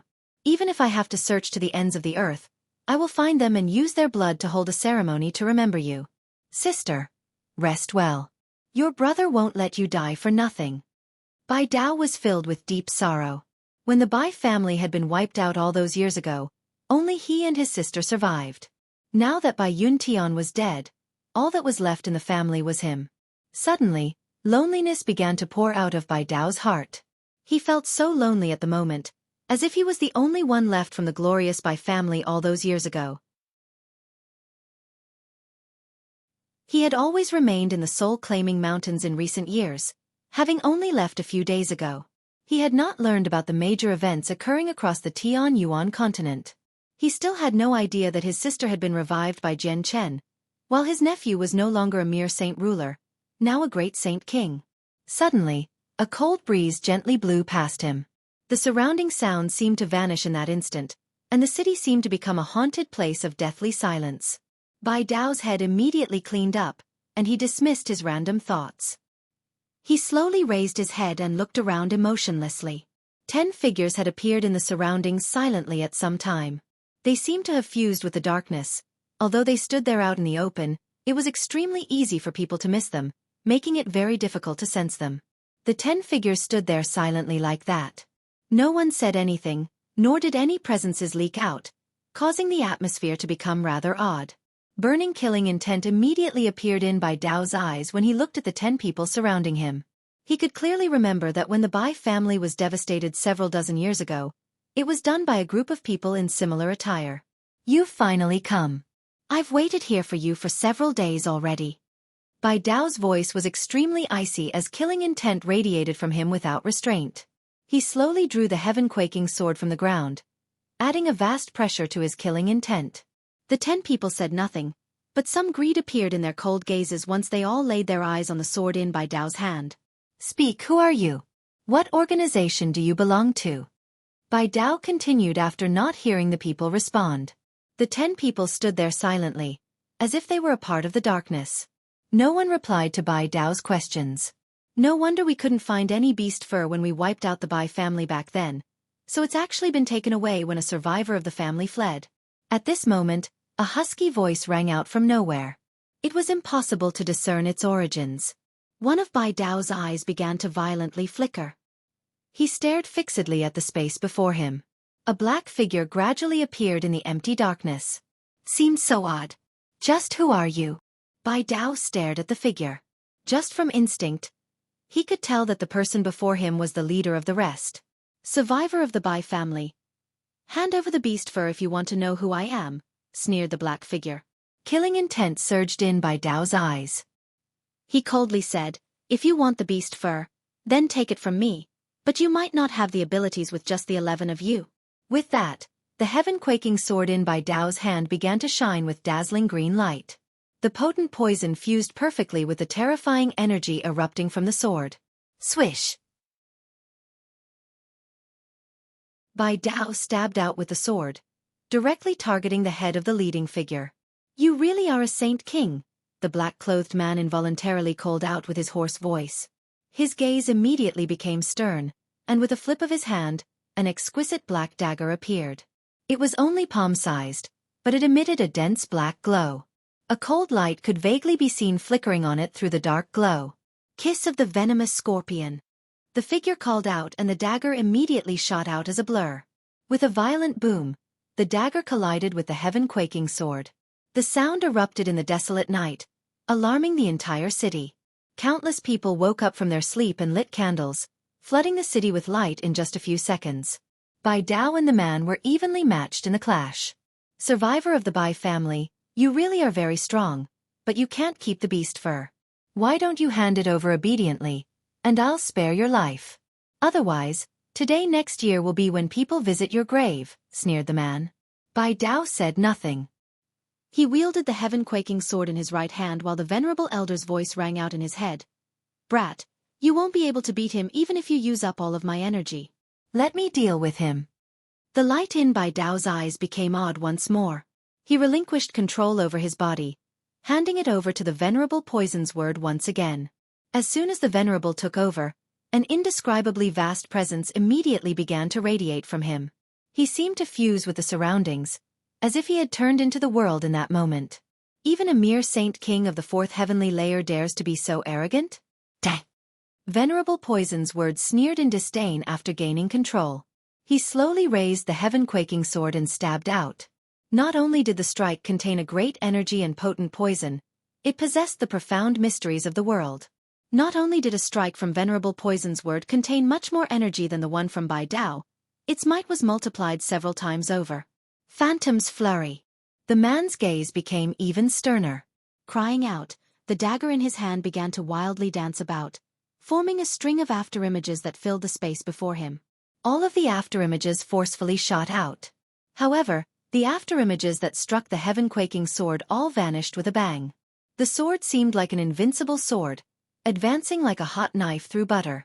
It arrived before the man in an instant and impaled his chest. The man roared out and immediately shot back. He separated from the sword and bellowed out, "Slaughter of the 10 kings." The gazes of the 10 darkly clothed men in the surroundings all changed. Vast presences erupted from every single one of them, and they knit together in the middle of the air to form an even greater presence. Afterward, the 10 of them drew their saint weapons at the same time, sending a powerful sword chi into the air simultaneously. The 10 darkness-attributed sword chis weaved together in the air and rapidly formed the face of a demon. It charged toward Bai Dao, who was below. Bai Dao could not help but sneer in even more disdain. He mocked, "An attack through a secret from the fusion of 10 ninth heavenly layer saint rulers is only as powerful as a saint king of the 2nd heavenly layer. Is this all you have?" As he said that, he casually stabbed at the sky and a powerful sword chi shot out, destroying the demon face. "Let's go!" The man with the dagger did not stick around. Shouting out, he immediately turned into a black figure, shooting off into the distance. The 10 ninth heavenly layer saint rulers did not hesitate either, silently fleeing into the distance. "Where do you think you're going? Stay right here." Bai Dao regained control of his body and pursued them with bloodshot eyes. He had found the people who had wiped out the Bai family all those years ago after great effort, so how could he let them escape so easily?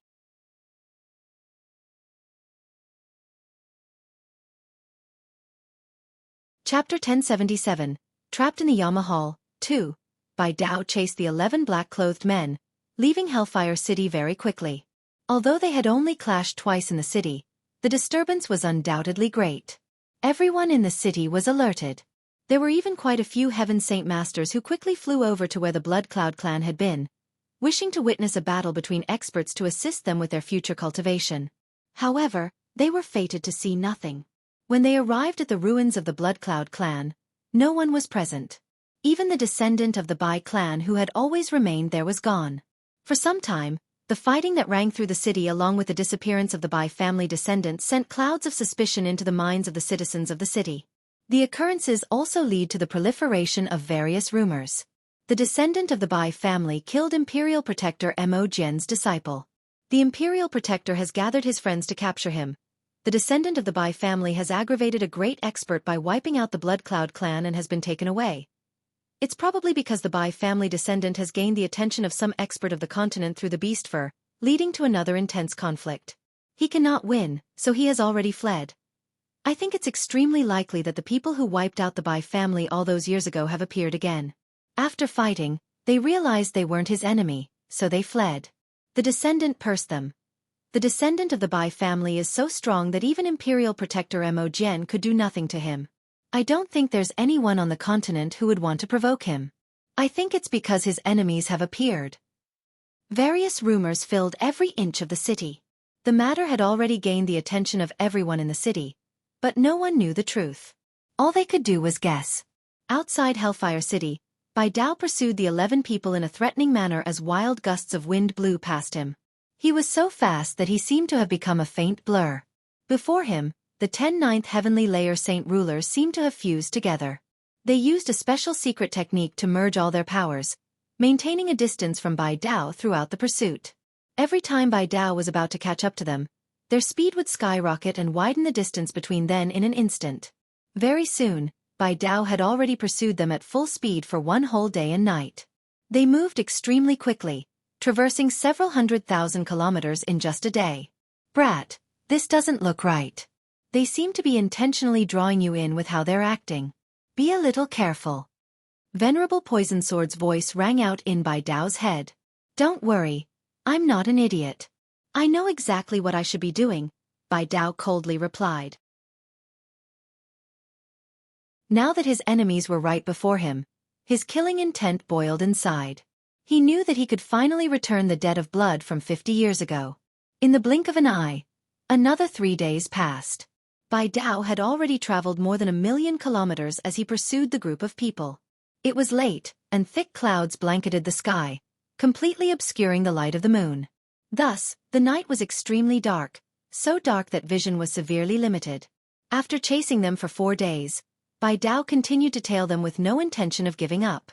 His gaze was extremely determined as he thought, the people who devastated my Bai family are much stronger than I had imagined. They actually have a Saint King and 10th Heavenly Layer Saint Rulers. If I want to take revenge, I need to borrow Venerable Poison Sword's power. It'll be impossible otherwise with my talent. Humph, the Venerable Elder's soul shares my body. I do know that you are rapidly growing accustomed to my body, and once you have completely adapted, you'll probably forcefully take over my body and devour my soul. At that time, it doesn't matter if I've successfully taken revenge.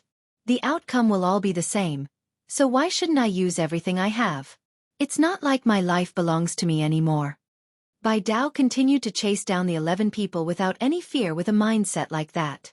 Nothing could stop his advance, not even immense danger, because he knew that it would be the Venerable Elder's problem if he came across great dangers, not his own. Right now, all Bai Dao thought about was revenge. The 11 people entered a desolate mountain range with Bai Dao. They quickly made their way through the dark mountains, before fleeing into a pitch-black palace. Bai Dao saw the giant palace, but he did not hesitate at all. He continued into the palace without slowing down at all. Brat, stop. Don't go in there, it's a trap. The Venerable Elder's panic-stricken voice rang out in Bai Dao's head. The light in Bai Dao's eyes also fluctuated in brightness as the Venerable Elder attempted to forcefully take control. Venerable Poison's word. The strongest of my enemies is only at the 4th Heavenly Layer of Saint King. They pose no threat to you, and this is their lair. I will completely flip the lair upside down and turn it into a river of blood and corpses, Bai Dao roared out inside. His flickering eyes quickly stabilized, replaced by a cold determination. The body belonged to Bai Dao after all. Bai Dao successfully suppressed Venerable Poison Sword's attempt to steal his body. Bastard! Bai Dao, you brat! Don't be carried away by your hatred. Return to your senses. Stop, it's a trap inside. Don't go in. If you want to die, just don't drag me to my death as well. The venerable elder was utterly exasperated as he roared out. Bai Dao completely ignored what he said, entering the palace in the form of a black blur. As soon as he made his way in, the main entrance immediately slammed shut. It was pitch black inside, where nothing could be seen. Suddenly, a scorching presence surged in. The temperature of the palace began to skyrocket and black flames appeared on the ground. It formed an odd formation, trapping Bai Dao. God damn it! This is a formation, brat. You've been trapped in the formation. The venerable swore angrily as his hatred for Bai Dao seeped into his bones. Ha ha ha ha ha ha! Survivor of the Bai family. Welcome to the Yama Hall of the three great assassination organizations of the continent. You are our first guest in the past 1,000 years, so please enjoy the scenery of our hall. A horrible voice appeared out of nowhere. It sounded like the sobs of a ghost, while its laughter seemed extremely sinister. God damn it, it's actually the Yama Hall of the three famed assassination organizations of the continent. I've been trapped by them. Bai Dao, you brat, you sure have brought disaster to me. The venerable elder wailed powerlessly. If he was at his peak, he could try adventuring into the Yama Hall, but he was nowhere as powerful as he had been before in his current form as a soul. There was almost no hope for him to escape after being trapped here. So what about the Yama Hall? Venerable Poison's word. You were a person who once stood at the apex of the continent. You didn't even fear the 10 protector clans. So how can a mere assassination organization stop you? I'll let you take control of my body and take revenge for me, Bai Dao said to the venerable elder. He could not help but think of his sister, and he sighed inside. Sister, I'm useless. I might not be able to take revenge for you. Brat, is there still any use if you let me gain control of your body? The Yama Hall is infamous. It has stood on the continent for over 100,000 years, so how can they be easily dealt with? Especially with how you intentionally entered their lair. Why, you drive me crazy, Venerable Poison's word swore as he took control of Bai Dao's body. Wielding the heaven-quaking sword in his right hand, he sternly stared at the surging black flame surrounding him. Heaven-quaking sword. Heaven cleaver. Suddenly, he roared out and the sword immediately erupted with surging energy.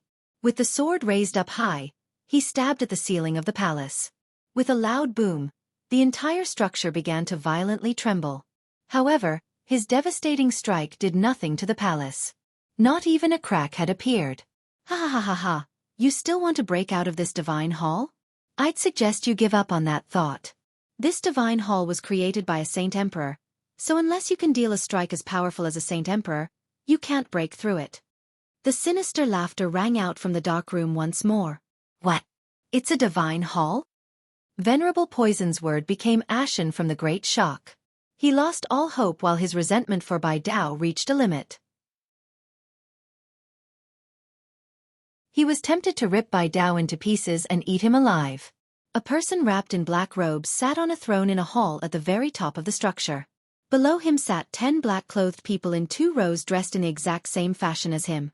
Yama, the survivor of the Bai family, has been trapped in the divine hall now. Should we kill him right now and take the beast fur from him? A person below asked. His voice was icy cold and completely emotionless. The person on the throne was the Saint King who fought against Bai Dao with a dagger in Hellfire City, and was repelled by Venerable Poison's word. He was one of the people who held the greatest power in the Yama Hall. The 10 people below him were the 10 protector kings of the Yama Hall, only standing below the Yama in status. There's no need to hurry. The survivor of the Bai family is very strong. He's at least at the 6th heavenly layer, so even though I can kill him, it'll cost me quite a lot of effort. It's not worth it. Since he has been trapped in the Divine Hall, he can't escape.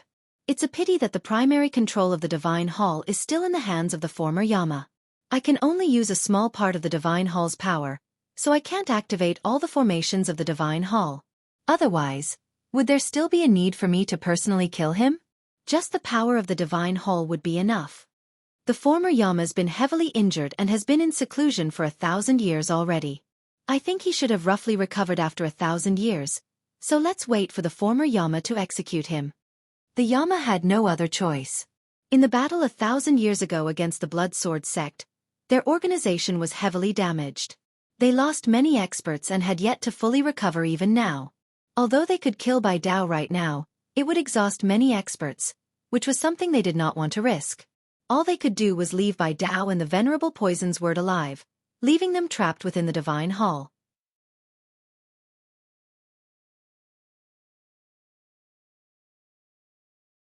Chapter 1078. Breakthrough obstructed. The disturbances in Hellfire City subsided very quickly. However, ever since the battle from that night ended, the descendant of the Bai family never appeared again. A small wooden hut stood alone on the tallest mountain of a mountain range over 10,000 kilometers away from the City of God.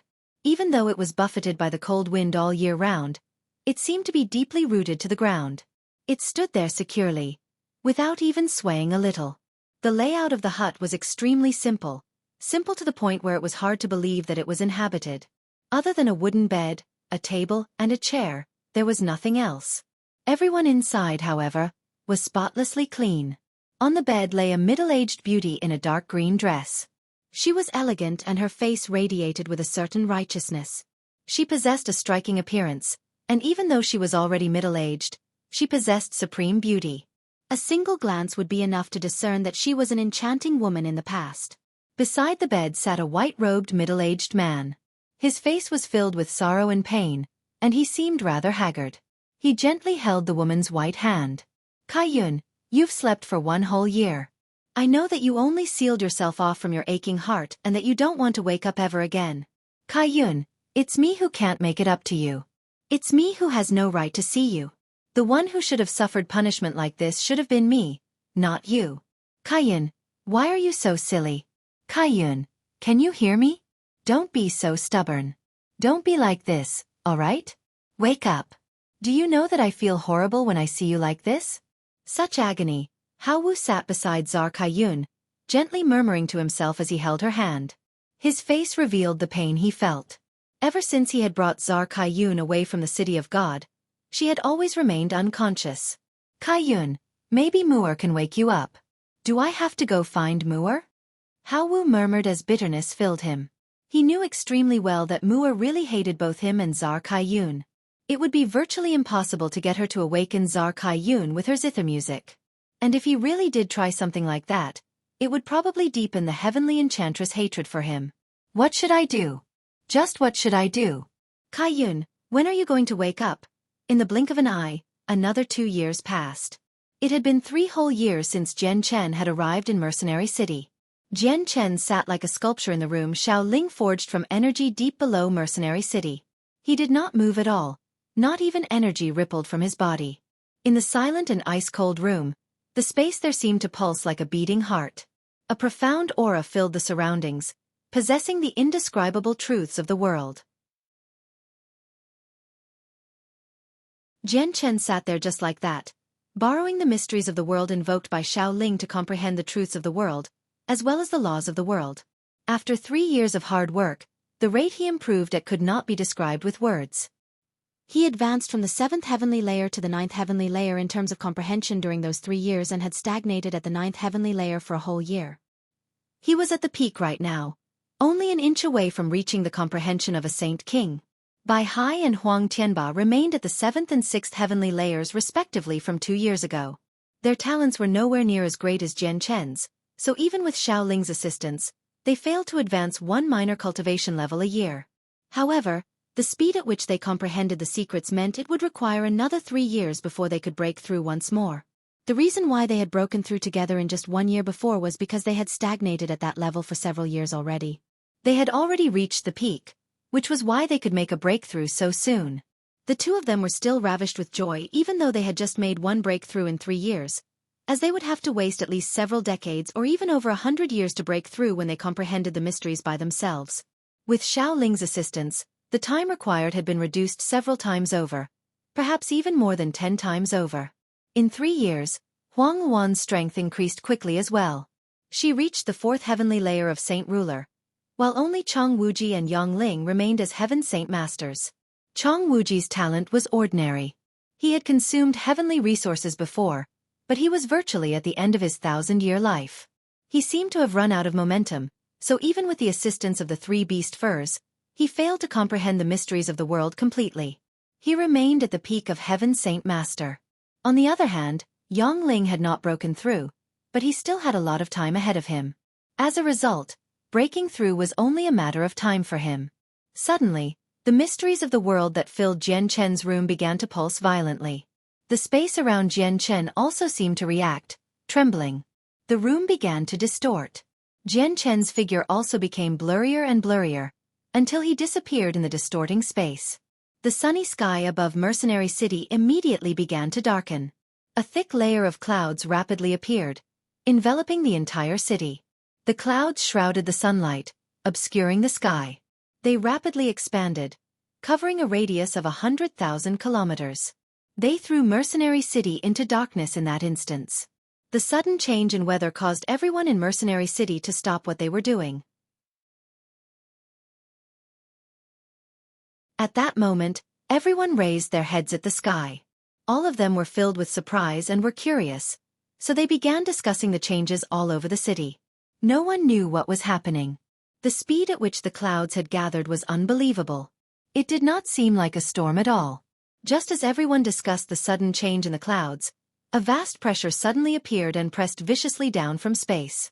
It engulfed all of Mercenary City, and coupled with the pressure was the profound, incomprehensible mysteries of the world.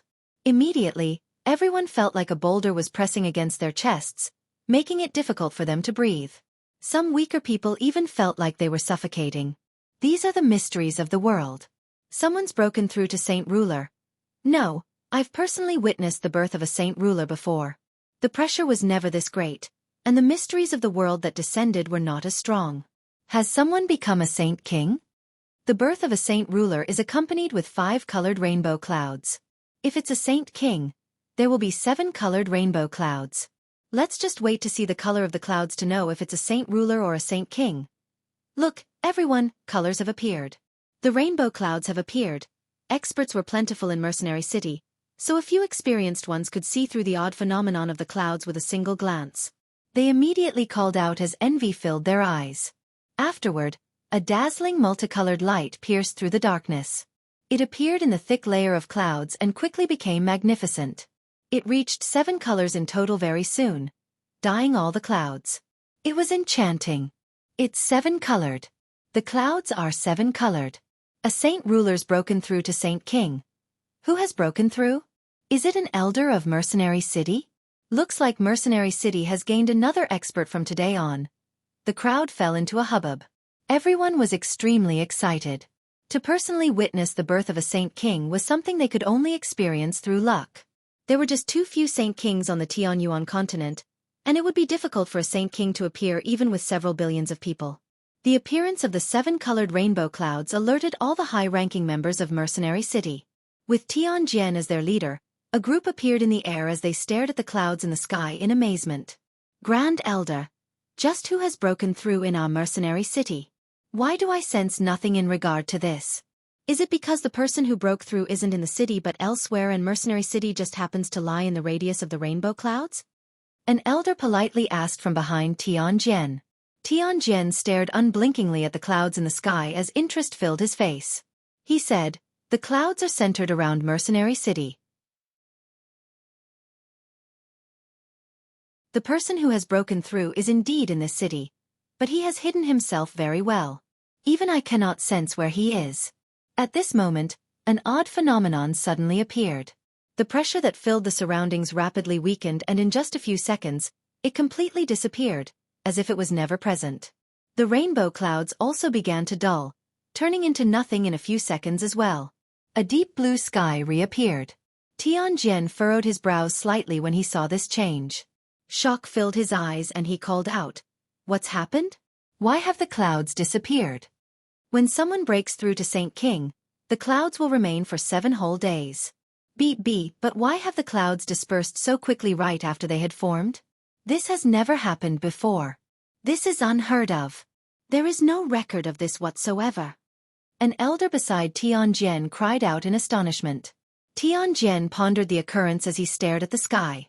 After a while, he seemed to understand something, and he sighed. He said in pity, "That person's failed his breakthrough." Failed? How is that possible? Once the rainbow clouds appear, They are destined to succeed. How can failure appear? This truly is unheard of. All the elders of Mercenary City were utterly confused by how the rainbow clouds had completely disappeared after appearing for less than 20 seconds. They all doubted what they saw. A few knowledgeable people also reached a similar conclusion with their deductions, and they all sighed in pity. At that moment, many people felt sympathetic for the person who had failed his breakthrough. It would truly be a great blow to the person breaking through, since that person was just about to become an expert that no one would dare to anger on the continent, yet that person failed in the final moments. Jian Chen snapped open his eyes deep under Mercenary City. He angrily stood up and yelled at the sword spirits in his sea of consciousness. Ziying, Qingzhua, why have you come and made trouble? I almost would have become a Saint King, but I failed with what you did. Why are you stopping me from reaching Saint King? Everything was extremely successful as Jian Chen made his breakthrough. Just as he was about to reach Saint King, he had never thought that the sword spirits would suddenly interfere at this crucial moment, denying Jian Chen of his chance to reach Saint King.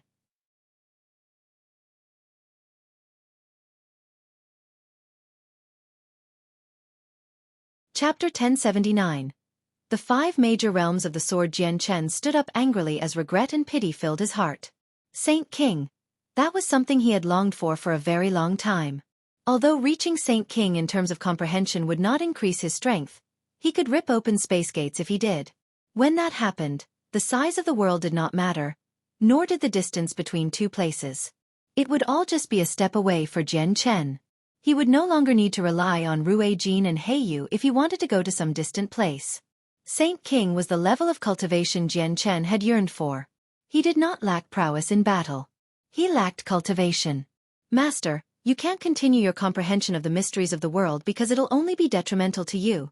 Qingxua timidly explained as she sensed Jian Chen's anger. Master, we stopped you from reaching Saint King for your own good. You can't reach Saint King. Ziying's voice also rang out in Jian Chen's head. It sounded extremely stubborn, as if he would obstruct Jian Chen no matter how angry Jian Chen became.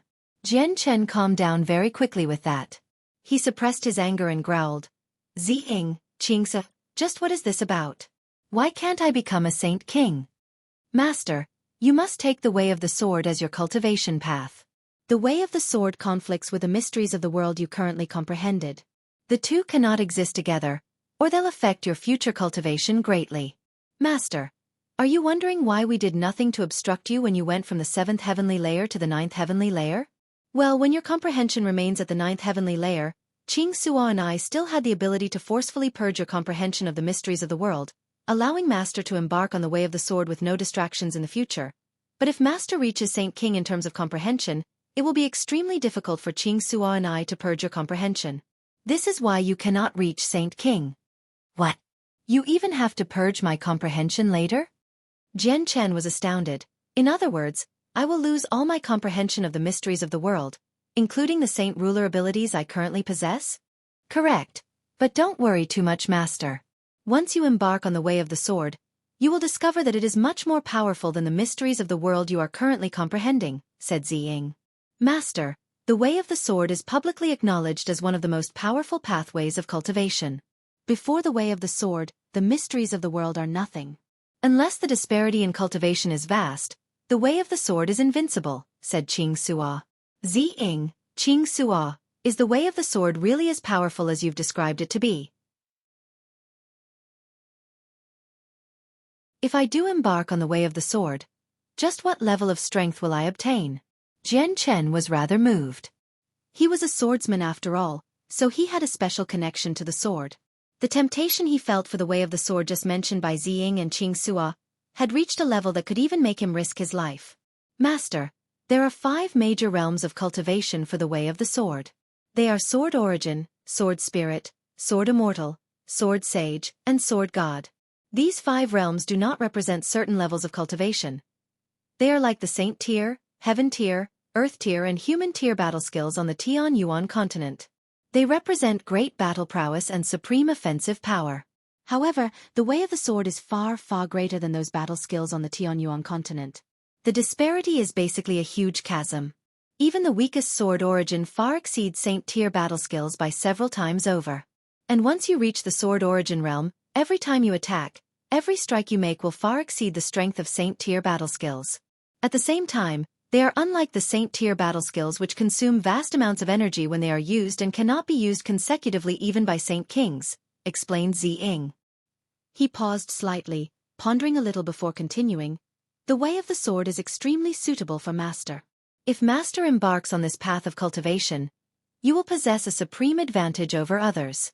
If Master reaches the sword origin realm, Master will probably be no weaker than Saint Kings of the 9th heavenly layer, while Master will have no need to fear even Saint Emperors if you reach the sword spirit realm.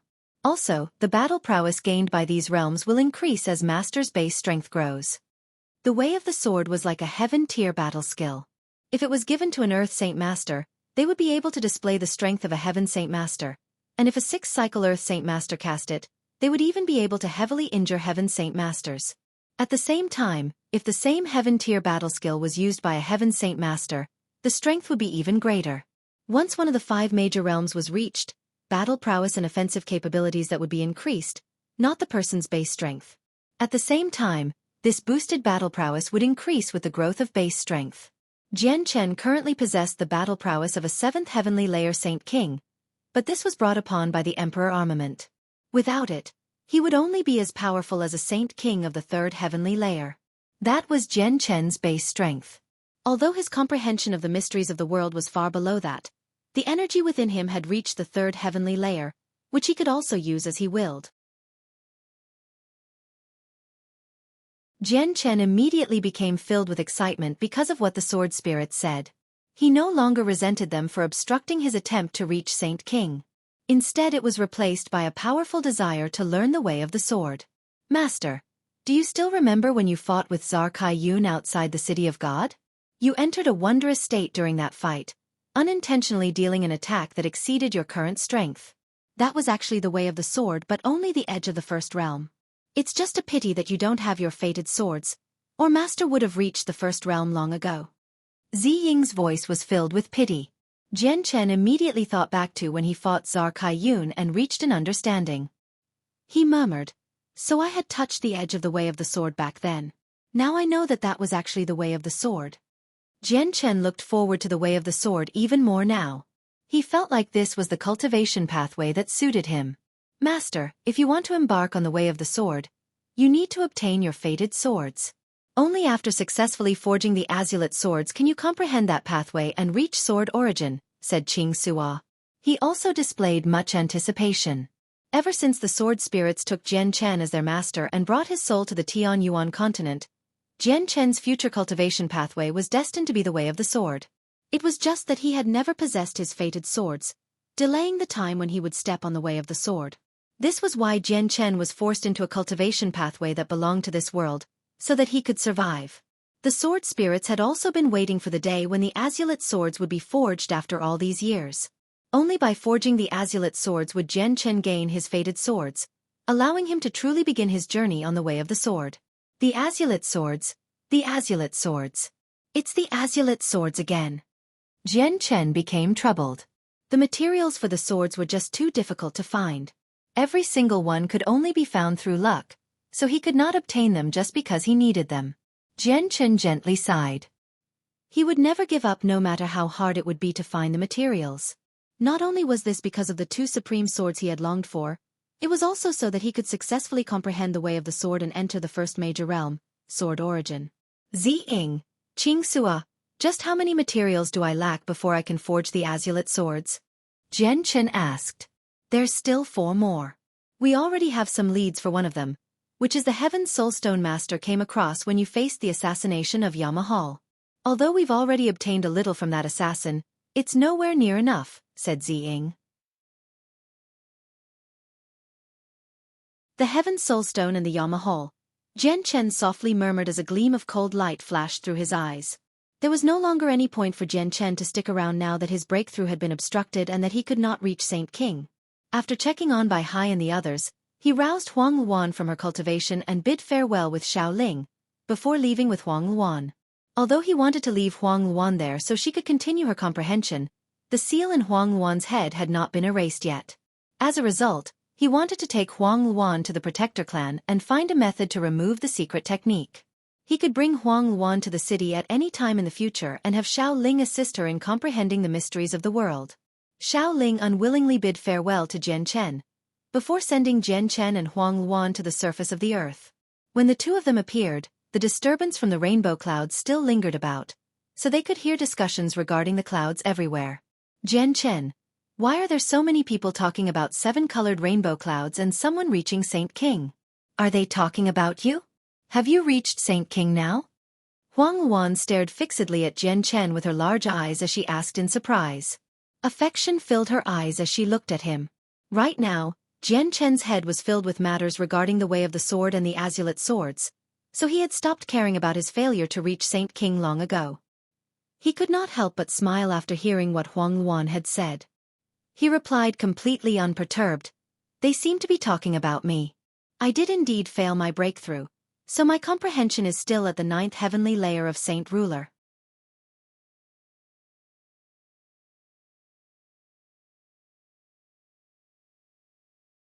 Chapter 1080. Visiting the Protector Clan, Jian Chen, the failure isn't important. Your talent is supreme, so you'll reach Saint King sooner or later, Huang Luan comforted. Her face was filled with concern. She seemed worried that Jian Chen's failure would affect his state of mind. Jian Chen smiled wryly inside when he heard her concern. Once he began his journey of the way of the sword spirits would forcefully purge his comprehension of the mysteries of the world. He would also lose all his abilities as a saint ruler. Right now, breaking through to Saint King was no longer important. Afterward, Jian Chen and Huang Luan visited the Grand Elder Tianjian as well as Tai Ta, who always stayed there. They talked for a little before leaving Mercenary City. Jian Chen and Huang Luan returned to the Chongyang clan in Lore City through a space gate created by Rue Jin. It had been 3 whole years since Jian Chen had last visited the Chongyang clan. During that period of time, nothing really changed about the clan, other than Jian Chen's second brother, Chongyang Ku. After seeking Jian Chen's assistance that night, Jian Chen had ordered an exclusive alchemist of Flame City to refine a 10,000-year heavenly resource into a pill and deliver it to the Chongyang clan when he last visited Flame City. After ingesting the pill, Chongyang Ku immediately underwent an overwhelming change. His ordinary talent was completely raised to the level of a genius. Not only did his strength increase, his rate of cultivation also became extremely fast. He had become a Earth Saint Master now, and he was at the 3rd cycle. At night, Jian Chen and Huang Luan arrived in the fragrant garden behind the clan. Huang Luan had changed into a luxurious snow-white dress in an attempt to dress like the young lady of a large clan. Any heroic spirits present on her had completely disappeared. She seemed more like a loving, considerate, and well-educated wife. Huang Luan gently hugged Jian Chen's arm. She leaned her head on Jian Chen's shoulder as they slowly strolled through the garden. Her face was filled with happiness. "Jian Chen, I want to go the sea realm to cultivate after some time. The water-attributed energy there is extremely dense, so it's very suitable for my water spirit's body. I believe that if I cultivate there, the rate at which my strength will increase will not be slower than in Mercenary City." Huang Luan looked at Jian Chen tenderly as she spoke. Her voice was gentle and pleasant. Jian Chen obviously did not turn down Huang Luan's suggestion. The water spirit's body was different from ordinary constitutions. The effects of cultivating in a place with rich water-attributed energy would indeed be impressive, allowing someone with that constitution to comprehend the mysteries of the world in greater detail. "Luaner, once I find a way to remove the seal in your head, I'll take you to the sea realm. As for your cultivation method, I have indeed found the first version of the scripture of the aquatic sunflower in the space ring of the Huanggu clan ancestor.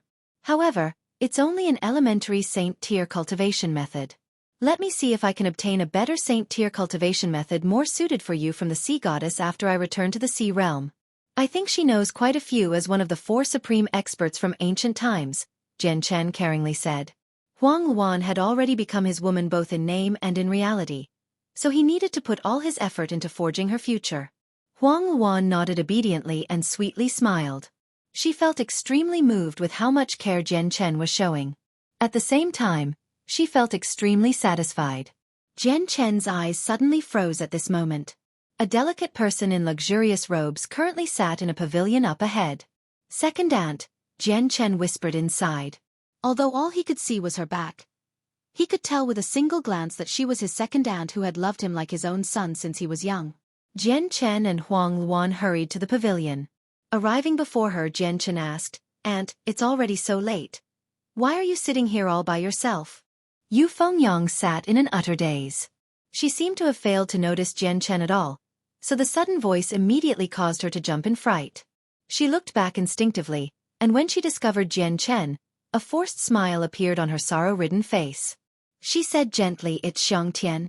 Yu Fengyan seemed much more haggard than before, much different than the way she looked several years ago. Her gaze was filled with deep reminiscence. Jian Chen felt rather horrible when he saw how Yu Fengyang had become. His second aunt had loved him very dearly when he was young. Although he was not her child, she treated him like her own, which was why she had taken up an extremely important position in Jian Chen's heart long ago. "Aunt, are you all right? Have you begun thinking about sister again?" Jian Chen asked in concern. He had learned about what had happened to his eldest brother and sister long ago. The accumulated longing and pain within Yu Fengyang gushed out uncontrollably when she heard Jian Chen mention Changyang Mingyue. She began to sob painfully as tears poured from her eyes like a fountain. She cried from her loneliness. Jian Chen's face darkened when he saw how painfully Yu Fengyan cried. He cared very much for his aunt, so he felt rather horrible seeing her like this. "I have no idea how Mingyue is right now. I haven't seen her in over a decade. Mingyue, I know you've become the holy maiden of the Ice God Hall now. When will you return to see your mother? It's been over a decade since I last saw you. I miss you so dearly," sobbed Yu Fengyan as her tears mixed with her voice. Jian Chen watched his weeping aunt with mixed emotions. After a moment of silence, he sighed inside and then proceeded to comfort her. "Aunt, don't be like this. I haven't seen sister in over 10 years as well, so I also miss her very much. Once I finish with my matters in a few days, I'll take you to the Arctic to go find sister." Yu Fengyang's face froze when she heard that. What Jian Chen had said was like a glimmer of hope in the dark to Yu Fengyang. Her gaze, which was filled with sorrow and reminiscence, stirred. She grabbed Jian Chen's hand in a trembling manner and emotionally said, "Is that true? Xiangtian, are you really willing to bring me to Mingyue?" The Arctic did not belong to the Tianyuan continent. It was just like the Three-Saint Island the heavenly enchantress inhabited. It was located across the sea, beyond the continent. The continent and the Arctic were separated by water, and it was much further away compared to Three-Saint Island. Although Yu Fengyan was a madam of the Changyang clan patriarch, she possessed no real power in the world despite her status in the clan. Coupled with the fact that the Arctic was so far away, it was almost impossible for her to go looking for Changyang Mingyue. The distance was so great that even Heaven Saint Masters could not venture to the Arctic.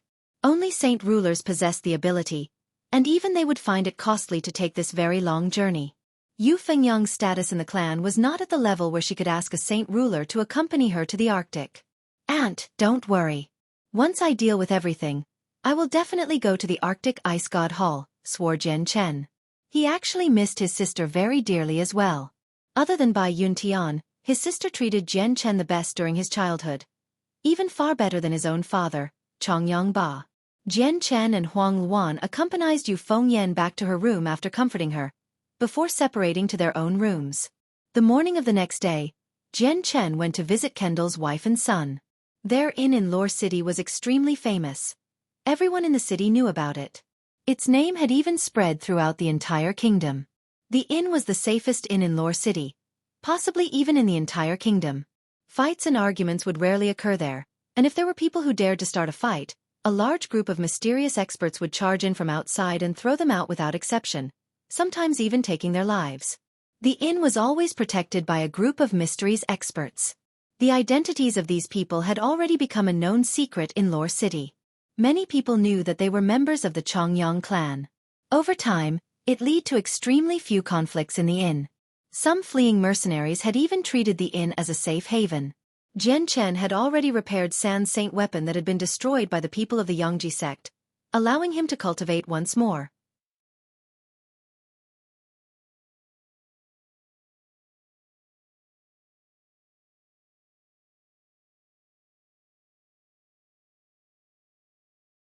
Chapter 1081.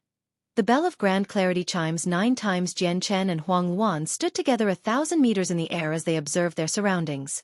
Changyang Zhu Yunxiao, Changyang Zhu Yeyun, and Changyang Zhu Yunqing stood beside them. They varied in expression. The couple were extremely excited while Changyang Zhu Yunkong was extremely dejected. He felt heavy-hearted. Jian Chen, this is the main entrance to the Changyang Protector clan. It's located on the eastern part of the continent, and Mercenary City is over 5 million kilometers away. The Protector clans possess the lengthiest histories on the continent, having surpassed 1,000,000 years in age. They are much more ancient than Mercenary City. We had already become the 10 greatest clans before Mercenary City had even been built on the continent, Changyang Zhu Yunxiao explained to Jian Chen. Although this was not Jian Chen's first time hearing about the Protector clan's lengthy histories, he still felt astounded by how long they had existed. Jian Chen, the 10 Protector clans of the continent all exist in other independent spaces.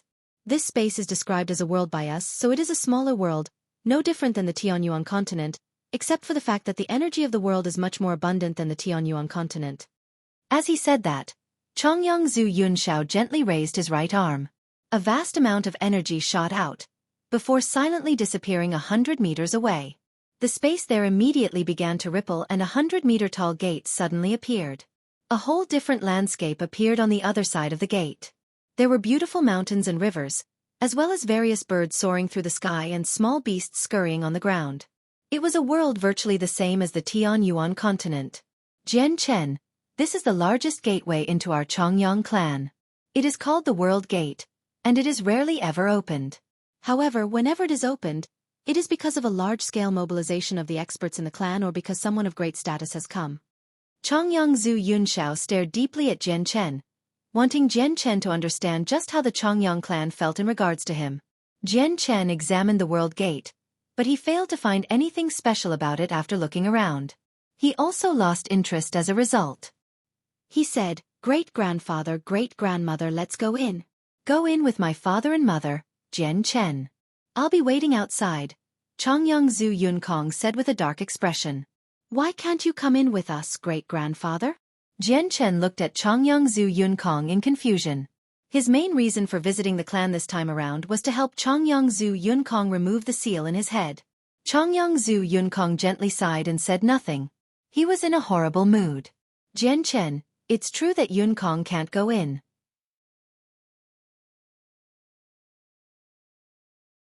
As soon as he enters the clan, the Emperor armament will lose control and lead to an utter disaster," sighed Changyang Zhu Yunxiao. Jian Chen stopped talking after hearing that. Holding Huang Wan's hand, he entered the clan with the old couple. The giant world gate also vanished once they passed through it. The independent space of the Changyang clan is divided into the outer clan and inner clan. Jian Chen, I originally planned to take you directly to the inner clan, but since it's your first time coming to the Protector clan, I'll take you through the outer clan and help you understand the exact layout of the Protector clan. We're currently in the outer clan. This is where all the ordinary clansmen live. They are at the bottom of the hierarchy, and there are many of them, at least several million. They all live in this city built by this mountain.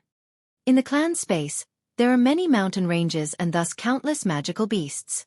Many clansmen will move in groups, and once they step out of the city, they can be slain by these magical beasts at any time. A portion of the people who live in the outer clan have been weeded out from the inner clan due to their poor talent, while the other group were born there. They will all grow and cultivate in the outer clan. People of the outer clan are only able to enter the inner clan if they become a Heaven Saint Master or exhibit great talent, where the cultivation environment is much better. As a result, there are very few Heaven Saint Masters present in the outer clan since they have all been gathered by the inner clan. The members of the outer clan are no different than mercenaries on the continent. They hunt magical beasts for their monster cores so that they can cultivate and feed off their flesh. They will struggle all year round on the road to Heaven Saint Master, so quite a few outer clan members fall to the mouths of magical beasts every year. Jian Chen listened to Changyang Zhu Yunxiao's explanation as he flew toward the depths of the clan.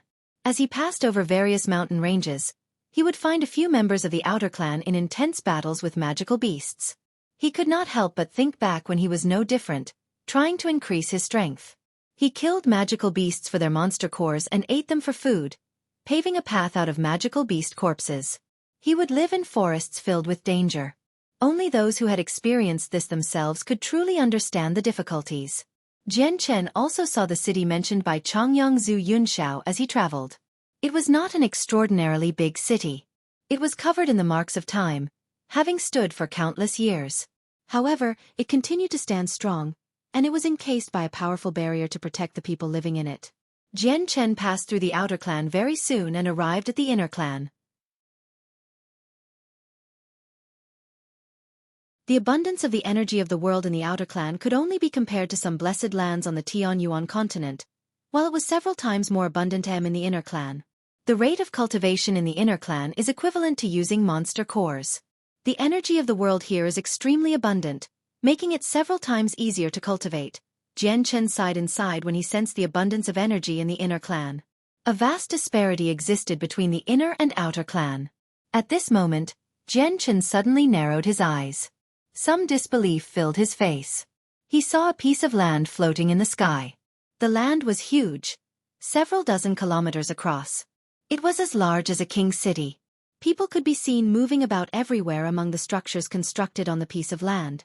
Jian Chen could even feel a few vast presences radiating carelessly from some closed buildings, and the number was astounding.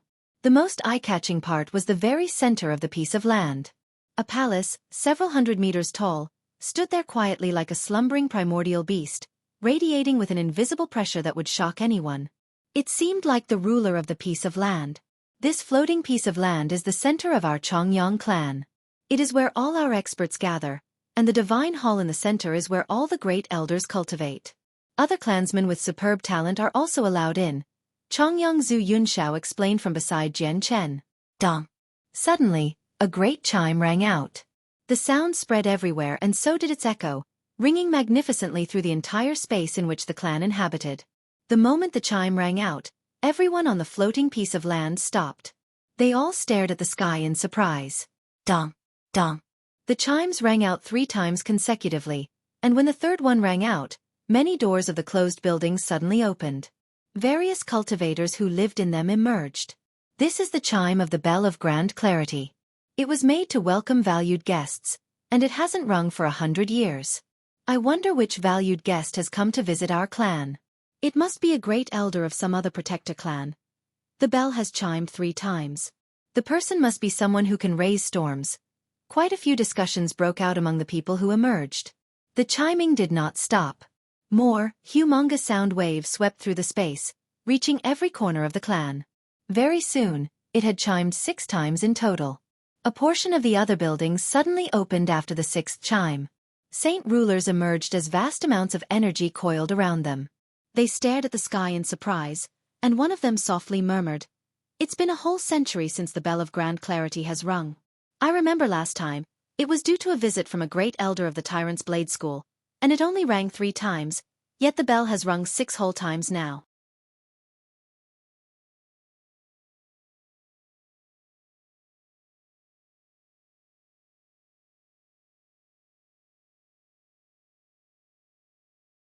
Chapter 1082. Making trouble after the 9th chime, Jian Chen had arrived near the floating piece of earth with Changyang Zhu Yunxiao. The 6 great elders of the Changyang clan stood in a row before them, smiling as they personally welcomed Jian Chen. In order to welcome Jian Chen, the Changyang clan had shown their sincerity. Not only did they chime the bell of grand clarity 9 times, even all the great elders of the clan had been mobilized. Only saint emperors could enjoy something like this. Ha ha ha ha. Our most outstanding genius in all of history has finally returned. Changyang Xiangtian, I, Changyang Qingyun, welcome you on behalf of all the clansmen. A merry but sagely old man chuckled at Jian Chen among the 6. He was extremely joyful. Changyang Qingyun was the most senior member of the Qing branch, as well as the most powerful person in the entire clan.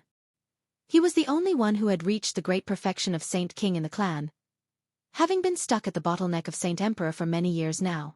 Jian Chen, allow me to introduce the other great elders. Changyang Zhu Yunxiao stepped forward and introduced the remaining 5 people to Jian Chen. Jian Chen finally gained some understanding regarding the identities of the great elders with each introduction. Of the 7 great elders, there were 2 great elders from Zhu branch as well as the Yuan branch, while the Qing branch was the most powerful. They had 3 great elders. The great elders of the Zhu branch were the two people Jian Chen was already familiar with: Chongyang Zhu Yunxiao and Chongyang Zhu Xiao. The two great elders from the Yuan branch were called Chongyang Yuan Wuji and Chongyang Yuan Zhenghua. Other than Chongyang Qing Yun, Jian Chen had met the other two great elders of the Qing branch as well. One of them was Chongyang Qing Jueri, who had come to Lore City to obtain the Bright Moon Divine Hall, while the final person was the same great elder who had been trapped in the Bright Moon Divine Hall a few years ago. He was Chongyang Qing Yunfeng.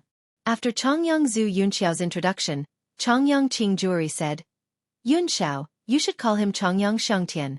After all, that's a more suitable name. Let's discard the name Jian Chen. From today onwards, there is only Chongyang Shengtian on the continent and no Jian Chen." Chongyang Qing Jueri's gaze towards Jian Chen hid an unperceivable coldness. "Ha ha ha, Jueri, you've put it well. Since Chongyang Shengtian has returned to the clan, we obviously should refer to him with his surname. Let's discard the name of Jian Chen today." Chongyang Qing Yun agreed with a smile. Chongyang Qing Feng Yun and the two great elders of the Yuan branch all nodded in agreement as well, approving of the suggestion very much. Chongyang Zhu Yunxiao remained silent and did not comment, while Chongyang Zhu Yunxiao furrowed his brows. A slightly troubled expression filled his face as he turned to Jian Chen. "Great-grandson, how do you feel about that?" It was very rare for Chongyang Zhu Yunxiao to refer to Jian Chen like that, but he placed some stress on great-grandson this time. He seemed to be showing off to the great elders of the other two branches that the unprecedented genius who had been received by the 9 chimes of the bell was his own great-grandson. Jian Chen's face remained the same, and he replied without an extra thought. "No, Jian Chen is my name. I will not be changing my name. I do not oppose the name of Chongyang Shengtian, but it is only a second name." Jian Chen answered unswervingly, leaving no room for discussion. His name was not something that could be changed just because they had said so. After all, the name came from the memories of his past life. The amicable smile on the great elders' faces quickly vanished. They furrowed their brows slightly and seemed to be displeased. However, Chongyang Zhu Xiao stepped forward. "The name is just a way of reference, so there's no need to pay so much heed to it. Plus, the name Jian Chen has been used by my great-grandson for a very long time, and it's already renowned throughout the continent. How can it be changed so easily?" The great elders of the other two branches no longer dwelled on the matter with Chongyang Zhu Xiao's mediation. They all showed their consent with their silence. Jian Chen was their junior, but the strength he possessed was something that even protector clans dared not to look down upon. Even when ignoring his strength and shocking talent, just the winged tiger god was enough for them to treat him carefully. Not to mention, Jian Chen had the support of Rue Jin and He Yu, two supreme experts who could rival Saint Emperors. "Great elders, since I have already come to the clan as promised, may I ask if the seal in great-grandfather Yunkong's head can be removed?" Jian Chen said. "There's no hurry at all. Shengtian, since you've returned to the clan, there needs to be a welcoming ceremony." "We'll remove the seal after we hold this ceremony," said Chongyang Qing Jueri. "In my opinion, I think we should first remove the seal in my great-grandfather's head before holding this ceremony. It's not like it'll take a lot of time." Jian Chen held strong, putting Chongyang Zhu Yunkong as the priority. Chongyang Zhu Yunxiao and Chongyang Zhu Xiao both gently smiled when they heard that. Meanwhile, the 5 other great elders all became stunned. They had all become rather unhappy with Jian Chen's demanding tone time and time again. Although Jian Chen's talent was great and his strength could not be underestimated, he was still their junior after all. As great elders of a protector clan, they had never been ordered around by a junior like this. Chongyang Zhu Yunxiao gazed past the other great elders and a sliver of anger flickered through his eyes. He clearly said, "The 7 of us made an agreement before. If Yunkong brought Shengtian back to the clan, the 7 of us would remove the seal from Yunkong's head. Now that Shengtian has returned, it's about time for us to follow through with what we said. Great elders, let's go remove the seal in Konger first, or wouldn't we be eating our words?" The 2 great elders of the Yuan branch found what Chongyang Zhu Yunxiao said to be reasonable. As a result, one of them agreed, "All right, let's go remove the seal in Yunkong's head first." The 3 great elders of the Qing branch could only follow along since the Yuan branch had agreed. The 7 great elders all left the independent space soon after that, going to the outside world to remove the seal in Chongyang Zhu Yunkong's head. Only Chongyang Zhu Yeyun was left to guide Jian Chen. Jian Chen, Huang Wan, come with me. I'll go introduce you to a few important figures of the clan, smiled Chongyang Zhu Yeyun, before descending with the two of them. They landed on the floating piece of earth below. As soon as Jian Chen touched the ground, he was surrounded by a large group of people from all directions. Soon, they were surrounded by crowds of people as all of them curiously observed the unfamiliar Jian Chen and Huang Wan. They were suspicious. I only recognize great-grandmother Yeyun among the three of them. Who are the other two? Are the male and female standing beside Yeyun the people who were welcomed with the 9 chimes? Even the reputed Grand Elder of the mercenary city has only received 6 chimes to welcome him, yet these 2 unfamiliar people are worthy of 9 chimes. Are they both Saint Emperors? I haven't left the clan in a very long time, but I do know a little about the outside. It's said that the Tian Yuan continent currently has the Path Lord of Carnal Desires as its only Saint Emperor. Is this young man him, the Path Lord of Carnal Desires? Impossible, he's definitely not the Path Lord of Carnal Desires. When the Beast God continent invaded our continent on a large scale before, I personally saw the Path Lord. That young man definitely isn't him. If he's not the Path Lord, then who is he? The surroundings buzzed with discussions as many people guessed at Jian Chen's identity. Chongyang Xiangtian, it's actually you. Suddenly, a high-pitched scream rang out from the crowd. An elegant, middle-aged woman threateningly walked over with 2 ladies who possessed sculpture's K features and seemed to be in their 20s. Jian Chen turned to the source of the sound and recognized the 3 women with a single glance. They were the people who had gone with Chongyang Qing Jewelry to Lore City in attempt to obtain the Bright Moon Divine Hall. The 3 women paid no attention to everyone's surprised gazes. They walked up to Jian Chen. She put her hands on her hips as she said in a snobbish manner, "And who did I think it was? So it's the junior, Chongyang Xiangtian, who has no regard for his seniors. Chongyang Xiangtian, I never thought that you would be so rude and enter our protector clan in such an arrogant fashion.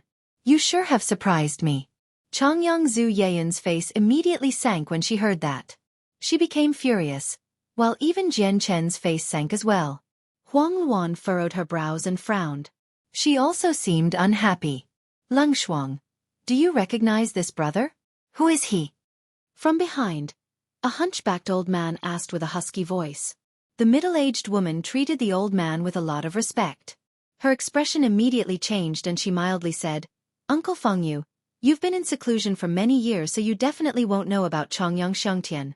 Chongyang Xiangtian's the offspring of Chongyang Zhu Yunkong who was exiled from the clan due to his wrongdoings. At such a young age, he completely disregards his elders just because he has some strength. He's arrogant, unlike the descendant of a powerful clan at all. Last time, when I went with Great Elder Jewelry, who personally went to the Tianyuan continent to visit him, this arrogant Chongyang Xiangtian actually recklessly dismissed Great Elder Jewelry. How dare he? Yeah, Chongyang Xiangtian has gone overboard. Doesn't he even think about who he is? Isn't he just a junior from someone that has been exiled from the clan? A mighty great elder of a protector clan would lower himself and travel great distances just to visit him in the tiny Lore City. Sure, Chongyang Xiangtian has no idea about what is good for himself, but he actually behaved so disrespectfully, dismissing Great Elder Jewelry who is admired by everyone. He cannot be forgiven. One of the younger women spoke righteously as she pointed at Jian Chen.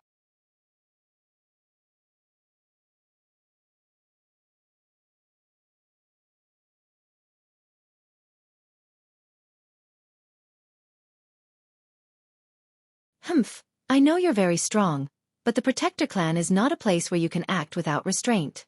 Jian Chen calmly stood with his arms crossed. He stared nonchalantly at Chongyang Qing Lengshuang and said, "You're Chongyang Qing Lengshuang, right?"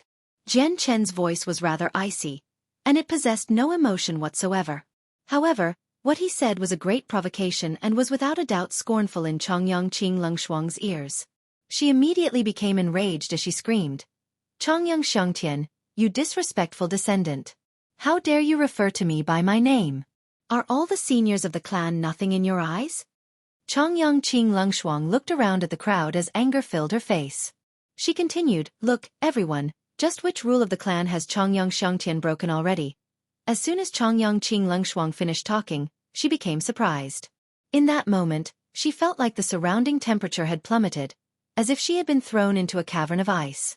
Her feet and hands immediately grew cold.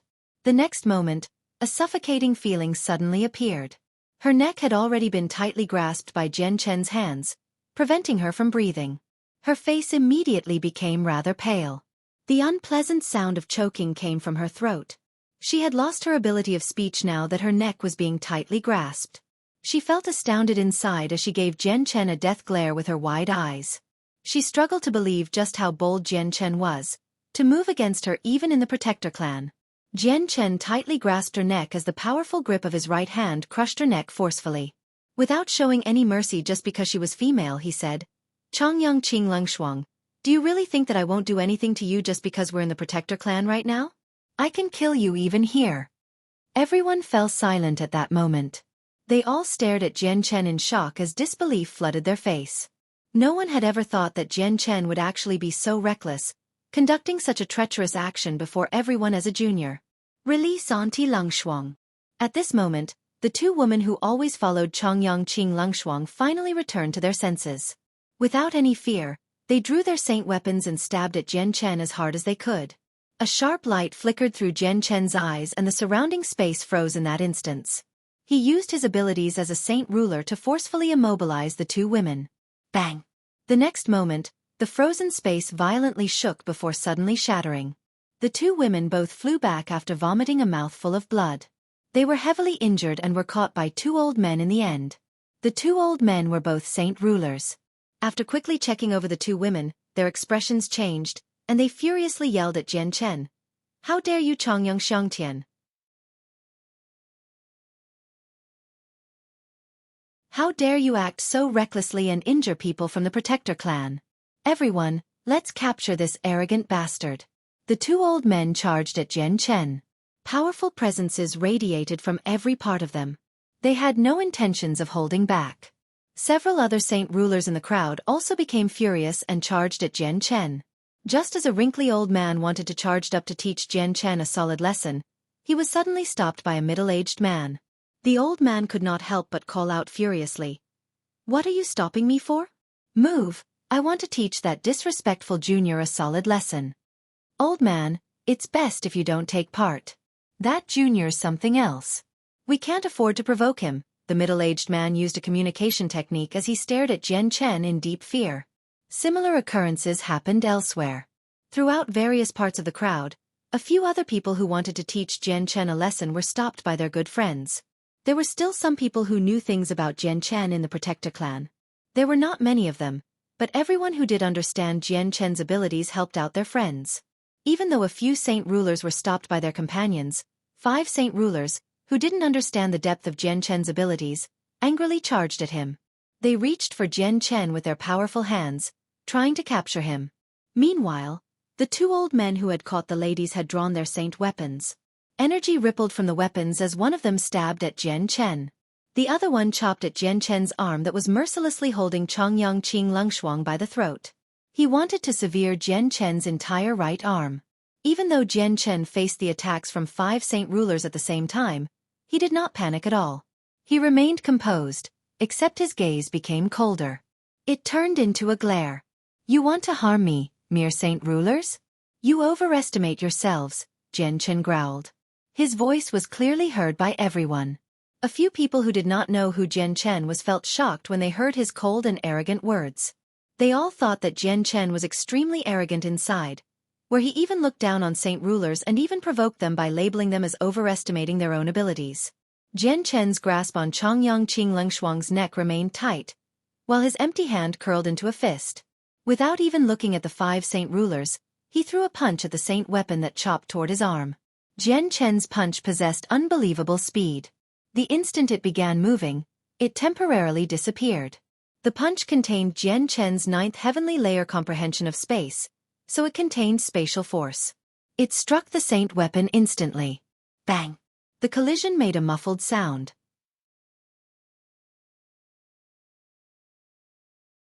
Jian Chen's fist was like a tough piece of diamond. His fist remained unscathed after colliding, while the saint ruler was blown back along with his saint weapon. In the middle of the air, there was the sounds of bones breaking, and his right arm slumped down powerless. The bones in his arm had been shattered by Jian Chen's punch. Jian Chen's body was tough enough to endure a full-powered attack from a Saint Ruler's Saint weapon, and not only did he come out unscathed, he had even knocked the opponent away with a single punch. Jian Chen did not hesitate after that. He continued with another punch, striking the second old man with his Saint weapon. He too was knocked away with his Saint weapon, ending up just like the first old man. His arm was shattered as well. Against mere Saint Rulers, Jian Chen had no need to use his sword since it would be going overboard. Just his bare hands were enough, and he would create a deterrence by just using his hands. At this moment, 3 other old men arrived beside Jian Chen. 6 powerful hands locked onto Jian Chen's joints on all his limbs, and they pulled at the same time. The old men wanted to dislocate Jian Chen's limbs. But, the next moment, all 3 of them became astounded. Shock flashed through their eyes. They suddenly discovered that they did not feel like they had grabbed a joint but a piece of steel instead. No matter how much force they used, they could not move them at all. With their strength, even if it was a piece of steel, it would immediately change shape just with their grip, yet Jian Chen's bones were actually countless times tougher than steel. Their fingers had even begun to ache slightly from their use of force, yet Jian Chen's bones did not move at all. My God, what is this body? Probably even magical beasts don't have a body this tough. The 3 old men all became extremely shocked.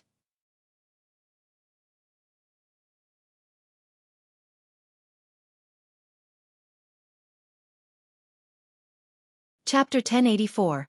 Inauguration. With a deep bellow, chaotic force surged within Jian Chen and a powerful force shot out. It shook off the 3 Saint Rulers that had grabbed him. Jian Chen exploded with the strength of the 3rd layer of the chaotic body.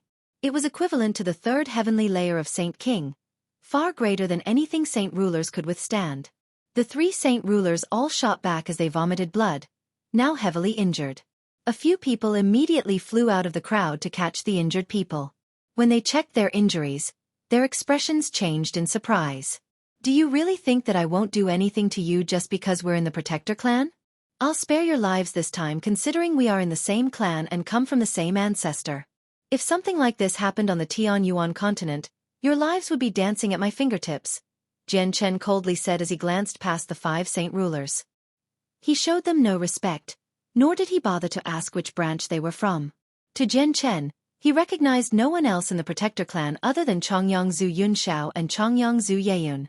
With a wave of his hand, Chongyang Qing Lungshuang was thrown toward the crowd like the carcass of a pig. His eyes so cold and sharp they appeared like knives, as Jian Chen said, Chongyang Qing Lungshuang, it's best if you hold back your pride as a member of a Protector clan and not flaunt your seniority. Otherwise, I can kill you even if you have the Path Lord of Carnal Desire supporting you. No one went to catch Chongyang Qing Lungshuang. She hit the ground heavily in the end and became caked in soil. She was reduced to a rather horrible condition. Although it was packed with people right now, only a deathly silence existed. No one said anything, all stunned by Jian Chen's strength and arrogance. 5 Saint Rulers had personally moved together, yet they were injured in such an easy fashion. They were even more fragile than tofu. Moreover, the one who did all that did not even fear the Path Lord of Carnal Desires, which had shocked all of them deeply. As one of the Protector clans, the Chongyang clan was one of 10 most powerful clans on the Tianyuan continent. They were in existence close to being divine, dignified and supreme. They were admired and looked up to by people. They had welcomed a junior today with 9 chimes of the Bell of Grand Clarity. So was that junior really a Saint Emperor? Chongyang Qing Lungshuang was extremely prideful since young. Coupled with her impressive talent, she was greatly favored by Chongyang Qing Yun, and along with the fact that the Qing branch was the strongest of the 3, she believed that she towered over everyone else.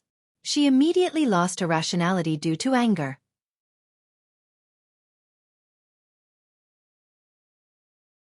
She had been embarrassed before everyone, so she obviously ignored Jian Chen's threats, screaming out, Chongyang Shengtian, how dare you lay your hands on a senior? Where are the disciplinary elders? Where are they? Why don't you quickly tie up this disrespectful person and hand him over to the great elders for punishment? Chongyang Qing Lungshuang was no longer as glorious as before. She was currently disheveled while her clothes were soiled, even ripped in some places. She seemed more like a beggar. A middle-aged saint ruler covered her mouth, but his hand was flung away mercilessly. She was like an angered lion right now, except she had yet to charge up to Jian Chen and maul him. 6 well-dressed, dignified, and righteous old men walked out of the crowd together. They stared at Jian Chen with mixed emotions and felt troubled. The 6 of them were disciplinary elders of the Chongyang clan. They were all saint rulers of the 9th heavenly layer, and their status and authority was only second to the great elders. Disciplinary elders, why don't you quickly punish this disrespectful clansman? Chongyang Qing Lungshuang had become irrational from her anger, but she still knew that she was not Jian Chen's opponent. As a result, she yelled at the 6 old men. The disciplinary elders all sighed inside. They understood Jian Chen extremely well. When he had returned from the Sea Realm a few years ago, they had all personally witnessed the great disturbances that had occurred on the continent. They knew that he was young, but he was someone that even the 10 protector clans wished not to offend. They obviously dared not to intentionally offend Jian Chen. The disciplinary elders arrived before Chongyang Qing Lungshuang, and one of them extended a finger to her neck. She was silenced, and the old man then gently sighed. Lungshuang, how can you offend a valued guest that was welcomed by 9 chimes from the bell of grand clarity? Today, it is all your fault. Once the great elders return, we will tell them what has happened. The 6 of them did not say the same thing to the 5 injured saint rulers, however. They were not thick-headed. They knew exactly who they could afford to offend and who not to. 7 vast presences appeared in the distance. The 7 great elders of the clan had all returned from outside, arriving on the floating piece of earth very quickly. Looking around, they immediately discovered that something was off. One of them asked with a deep voice, "What has happened?" The 6 disciplinary elders immediately reported to them about what had happened. They reported Jian Chen's deeds as lightly as possible, placing almost all the blame on Chongyang Qing Lungshuang. The 6 disciplinary elders were normally just and straightforward people, but they knew how to talk at moments like this. Chongyang Qing Lungshuang stamped her feet and became flustered on one side.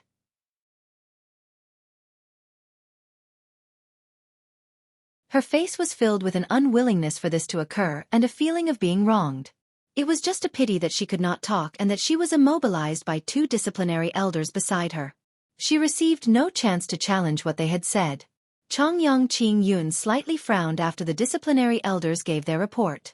However, before he could speak out, Chongyang Zhu Xiao growled, "Chongyang Qing Lungshuang, you cannot be forgiven for treating a valued guest like this.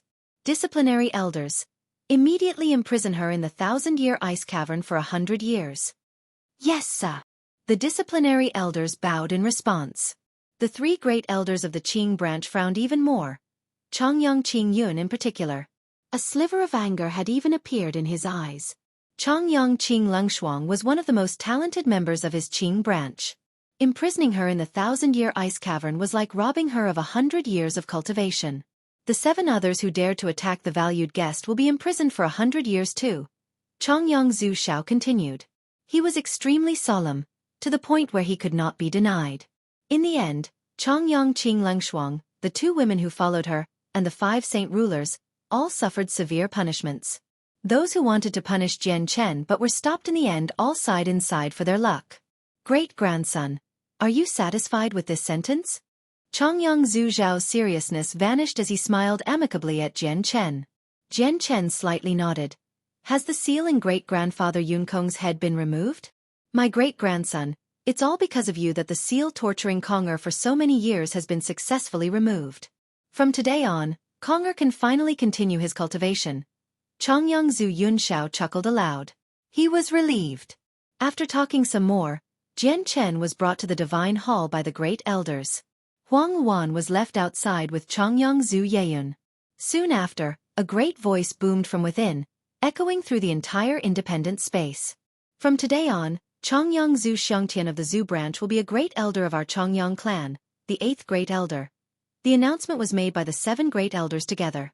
They declared Jian Chen's identity, but they added the extra character Zub in Chongyang Xiangtian to indicate he was a member of the Zhu branch. Once the news broke out, the clan was immediately thrown into an uproar. Various discussions broke out everywhere. Though, around half of them were objections. After all, Jian Chen was still an outsider in the eyes of many people. Immediately, a group of people who didn't approve of Jian Chen's inauguration as a great elder gathered together, objecting the matter outside the majestic divine hall. However, their objections were clearly nothing before the 7 great elders. They weren't able to do anything at all.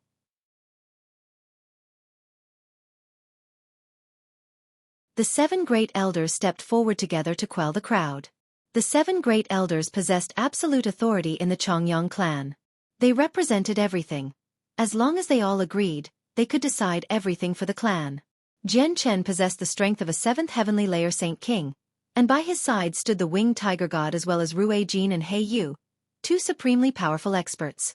It was impossible for the protector Chongyang clan to not pour everything they had to pull someone like that to their side. Once Jian Chen became a member of the protector clan, the great power in his hands would also fall into the hands of the protector clan. Not to mention, Jian Chen's fiancée, Yu Yu, had been accepted by Fairy Hao Yu as a disciple. She had obtained the Bright Moon Divine Hall, and her future accomplishments were unfathomable. On the top floor of the Divine Hall was a grand and majestic hall.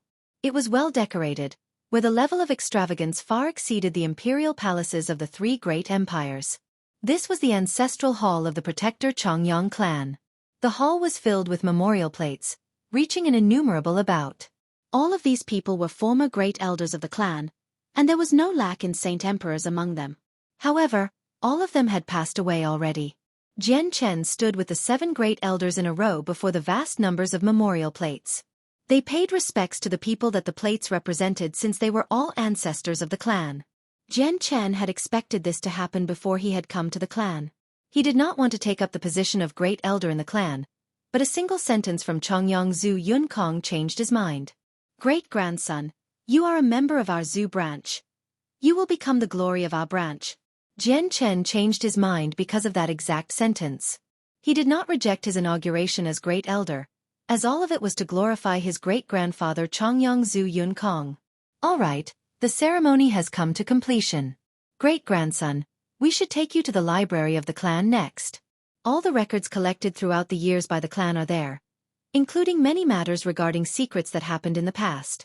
There are also various cultivation methods, saint-tier battle skills, and the experience and comprehensions left behind by ancestors.